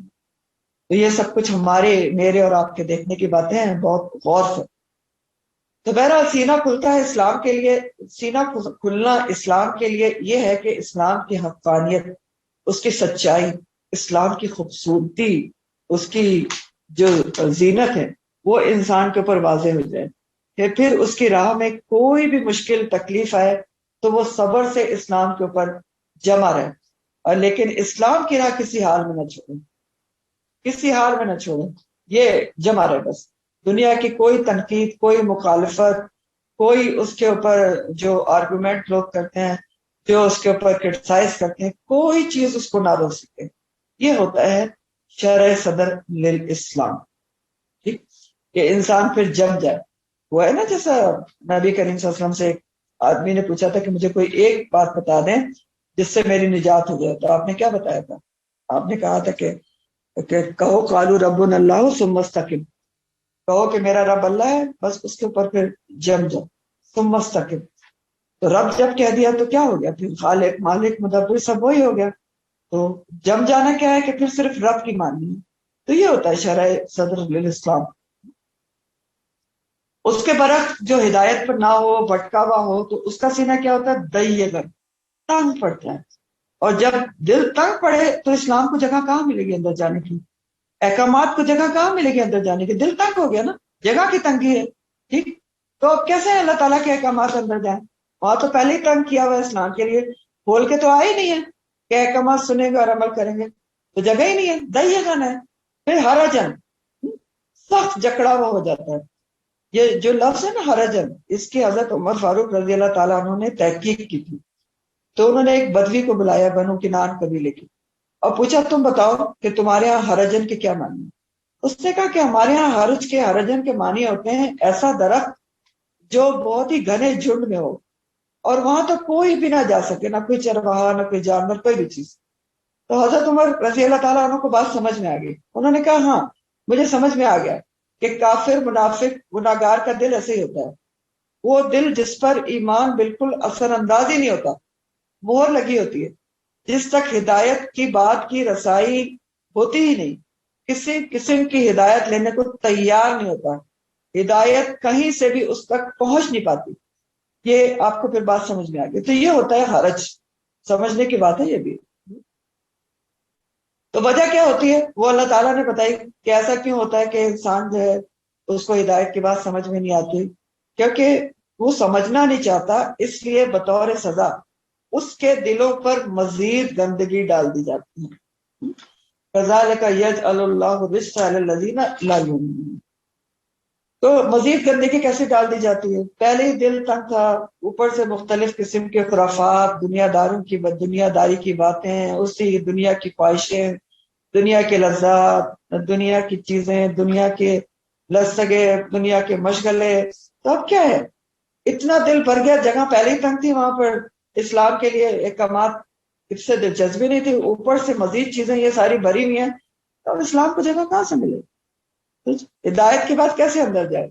اتنا کچھ پہلے ہی دل میں ہوتا ہے، اتنی طرف لگایا ہوتا ہے کہ دین کی بات کی جگہ ہی نہیں ہوتی، ٹائم ہی نہیں ہوتا کہ دین کی بات اندر جائے۔ سوچ کے دیکھیں نا، ہدایت کی بات سے کس کو دلچسپی ہوتی ہے اور کس کو دلچسپی نہیں ہوتی؟ ہاں، ہدایت کی جو بات ہے اس میں کب دلچسپی نہیں ہوتی؟ جب آپ کی دلچسپیاں کچھ اور ہوتی ہیں، دل دھیان کہیں اور ہوتا ہے۔ ہاں؟ دل دھیان کہیں اور ہو تو ہدایت کی بات دلچسپی سے نہیں سنتا انسان۔ جب مقصد اور مطلب اور چیزیں ہوتی ہیں، جب ساری دلچسپی دنیا سے ہوتی ہے، دل کہیں اور مشغول ہوتا ہے، لاف میں ہوتا ہے، تو دین کی بات کیسے سمجھ میں؟ نہ انسان غور سے سنتا ہے، نہ سمجھ میں آتی ہے، نہ اندر جاتی ہے، کیونکہ دین ہے، حرجن ہے، سانس گھٹنا شروع ہو جاتی ہے، دل تنگ پڑتا ہے، یہ کیا ہے؟ ایک اور مشکل حکم سامنے آ گیا، تو کیا پتا چلا؟ دل کی ہدایت کو راستے، دل کو ہدایت کے راستے پر چلانے کے لیے، دین کی باتیں اندر ڈالنے کے لیے سب سے پہلے تو دل کو کھولنا ضروری ہے۔ دل کھول کر قرآن پڑھنا ضروری ہے کہ میں کس لیے قرآن پڑھ رہی ہوں، کہ میں نے اللہ کے احکامات کو سننا ہے اور سنتے ہی اس پر عمل کرنا ہے۔ پھر کیا ہے؟ دل کی صفائی ضروری ہے تاکہ اس میں جگہ بنے، اور صفائی میں سب سے پہلے جو گند اندر سے نکالنا ہے وہ ہے حب دنیا کا گند، دنیا کی محبت نکالنی ہے۔ نبی کریم صلی اللہ علیہ وسلم نے ابھی آپ کو بتائی نا کہ کیا نشانی ہے شرع صدر کی؟ دنیا کی بے جا خواہشات اور لذات سے گھبراتا ہے، دھوکے کے گھر سے دور ہونے لگتا ہے، سمجھ آ جاتی ہے انسان کی۔ تو دل سے یہ سب چیزیں نکالنی پڑتی ہیں، صفائی کرنی پڑتی ہے، اخلاق رذیلہ نکالنے پڑتے ہیں، حسد، بغض، نفرت، یہ سب چیزیں نکالتے ہیں۔ تو جب یہ نکالیں گے تو جگہ بنے گی، تب کہیں جا کے اسلام اندر داخل ہوگا، اور پھر سینہ شرع صدر ہوگا، اسلام کے لیے کھلے گا۔ اور پھر اسی طرح جو عمل میں وسعت ہے وہ بھی انسان کو خود پیدا کرنی ہوتی ہے۔ عمل کی جو وسعت ہے، شرع صدر کے لیے جو کوشش ہے نا، وہ بھی پہلا اسٹیپ تو آپ نے اور میں نے خود اٹھانا ہے، دعا کرنی ہے، کوشش کرنی ہے کہ میرا سینہ اسلام کے لیے کھل جائے، پھر اللہ تعالیٰ مدد کریں، اور پھر کیا ہوگا؟ ایک نور ساتھ کر دیا جائے گا آپ کے، جو جس کے ساتھ ساتھ آپ چلیں گے لوگوں کے درمیان۔ اللہم جعلنا منہم۔ تو اللہ تعالیٰ فرماتے وَهَذَا صِرَاطُ رَبِّكَ مُسْتَقِیمًا، یہ ہے تیرے رب کا راستہ سیدھا سیدھا۔ کون سا راستہ؟ جو نبی کریم صلی اللہ علیہ وسلم دکھا رہے ہیں، جو یہ شرع صدر جس کا ہو جائے وہ سیدھا راستہ ہے، مستقیمہ۔ اسلام کے لیے جس کا سینہ کھل جائے وہ ہے ھذا صراط ربک مستقیما۔ تو قد فصلنا الآیات، تحقیق ہم کھول کھول کر اپنی آیات بیان کرتے ہیں، لقوم یذکرون، لیکن اس قوم کے لیے جو نصیحت حاصل کرنا چاہتی ہے۔ اللہ تعالیٰ کہہ رہے ہیں ہم تو کھول کھول کر قرآن میں ہم نے آیات بیان کر دی، سارا کچھ بتا دیا ہے، سینہ اسلام کے لیے کھلنا کیا ہوتا ہے، جو بھٹکا رہنا چاہتا ہے اس کا کیا کنڈیشن ہوتی ہے، کیسے اس کے حالات ہوتے ہیں، تو یہ سب باتیں تو میں نے کھول کھول کر بتا دی۔ لیکن بات یہ ہے کہ ان سب چیزوں سے نصیحت کون حاصل کریں گے؟ ہاں، جو واقعی نصیحت حاصل کرنا چاہتے ہیں ان کو فائدہ ہوگا۔ تو پھر کیا بننے کی ضرورت ہے ہمیں؟ لقوم یذکرون پڑھنے کی ضرورت ہے کہ ہم اللہ تعالیٰ کی خاص طور پر آج کی آیات سے کہ ہم نصیحت حاصل کریں کہ شرع صدر اسلام کے لیے ہو جائے۔ پھر بہت ہی خوبصورت بات ہے، وَلَهُمْ، وانی ہے لہم دار السلام، انہی کے لیے، ان لوگوں کے لیے، کون سے؟ جن کا شرع صدر ہو جاتا ہے، اسلام کے لیے سینہ کھل جاتا ہے، ان کے لیے کیا ہے؟ دار السلام ہے، سلامتی کا گھر ہے۔ اللہم اجعلنا منہم، عند ربہم، ان کے رب کے پاس ہے۔ اور مزید کیا ہے؟ وَهُوَ وَلِيُّهُمْ، اور اللہ ان کا دوست، مددگار، ساتھی بن جائے، بما كانوا يعملون، اور وجہ اس کے جو وہ عمل کرتے ہیں۔ لہم، ان کے لیے دار السلام ہے، کن کے لیے؟ جن کا سینہ اسلام کے لیے کھل جاتا ہے، ان کے لیے دار السلام ہے، اور ہے بھی کہاں؟ ان ربہم ہے، رب کے پاس ہے۔ تو اصل میں یہاں پر جنت کو دار السلام سے موسوم کیا گیا ہے، جنت کو دار السلام کہا گیا ہے کہ جن کا اسلام کے لیے سینہ کھل جاتا ہے، جو اسلام کے راستے پر چل پڑتے ہیں، قرآن اور حدیث کے راستے پہ چل پڑتے ہیں، اللہ کے احکامات پر جمے رہتے ہیں استقامت کے ساتھ، جو کہہ کر کے میرا رب اللہ ہے ثم استقاموا، اس پر استقامت برتتے ہیں، اللہ تعالیٰ ان کو سلامتی والے گھر میں داخل کرے گا۔ اللہم اجعلنا منہم، جہاں پر سلامتی ہی سلامتی ہوگی۔ دارالسلام ہے نا، سب سے پہلے دوزخ کی آگ سے سلامتی ہوگی۔ جنت کا گھر ہر قسم کی سلامتی لیے ہوئے، ہر قسم کی فکروں سے پاک ہوگا، نہ سردی نہ گرمی، نہ صفائی کرنا، نہ آپ نے کھانا پکانا ہے، نہ چوری کا ڈر ہے، نہ کوئی چیز کم ہونے کا ڈر ہے، نہ کوئی بیماری ہے، نہ کوئی تکلیف ہے، حتیٰ کہ موت بھی نہیں ہے، بس نعمتیں ہی نعمتیں ہیں، اور سکون ہی سکون ہے، اور آرام ہی آرام ہے۔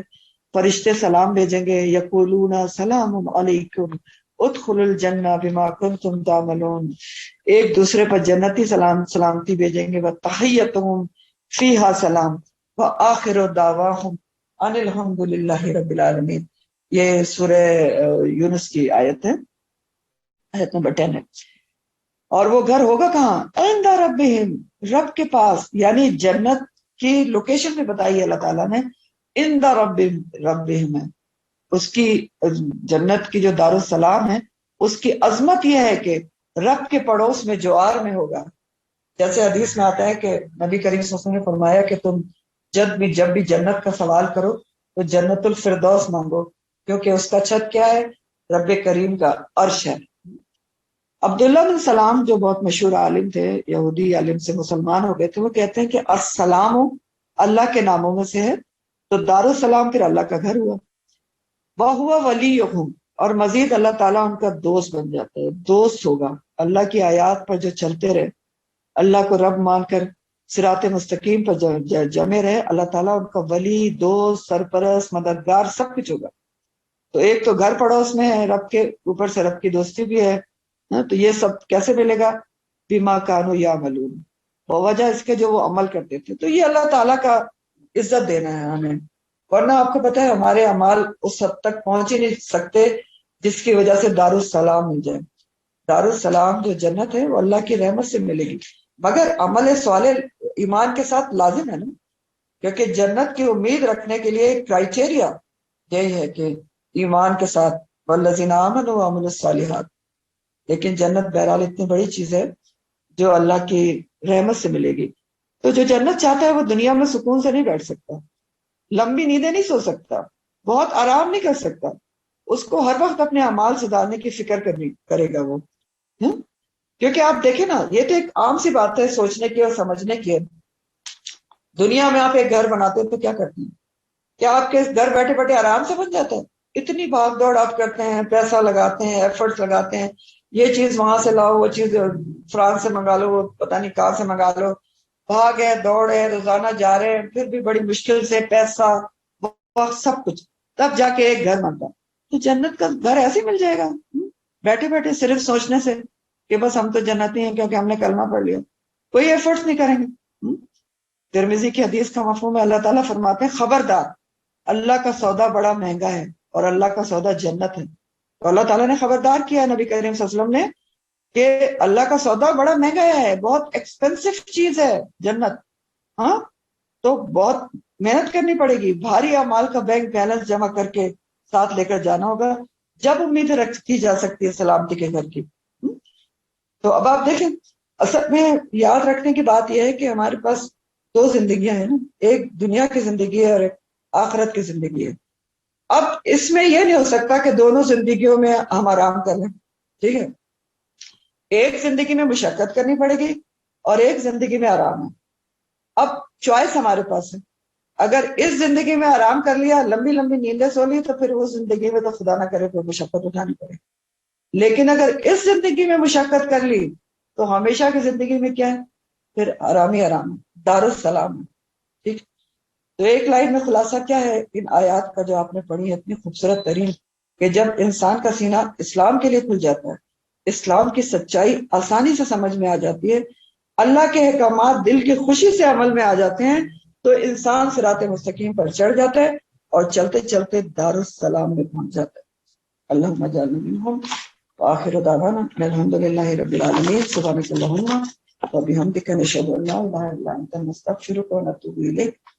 سبحان ربک رب العزة عما یصفون وسلام علی المرسلین الحمد للہ رب العالمین. ربنا تقبل منا انک انت السمیع العلیم وتب علینا انک انت التواب الرحیم. آمین یا رب العالمین. السلام علیکم ورحمۃ اللہ وبرکاتہ.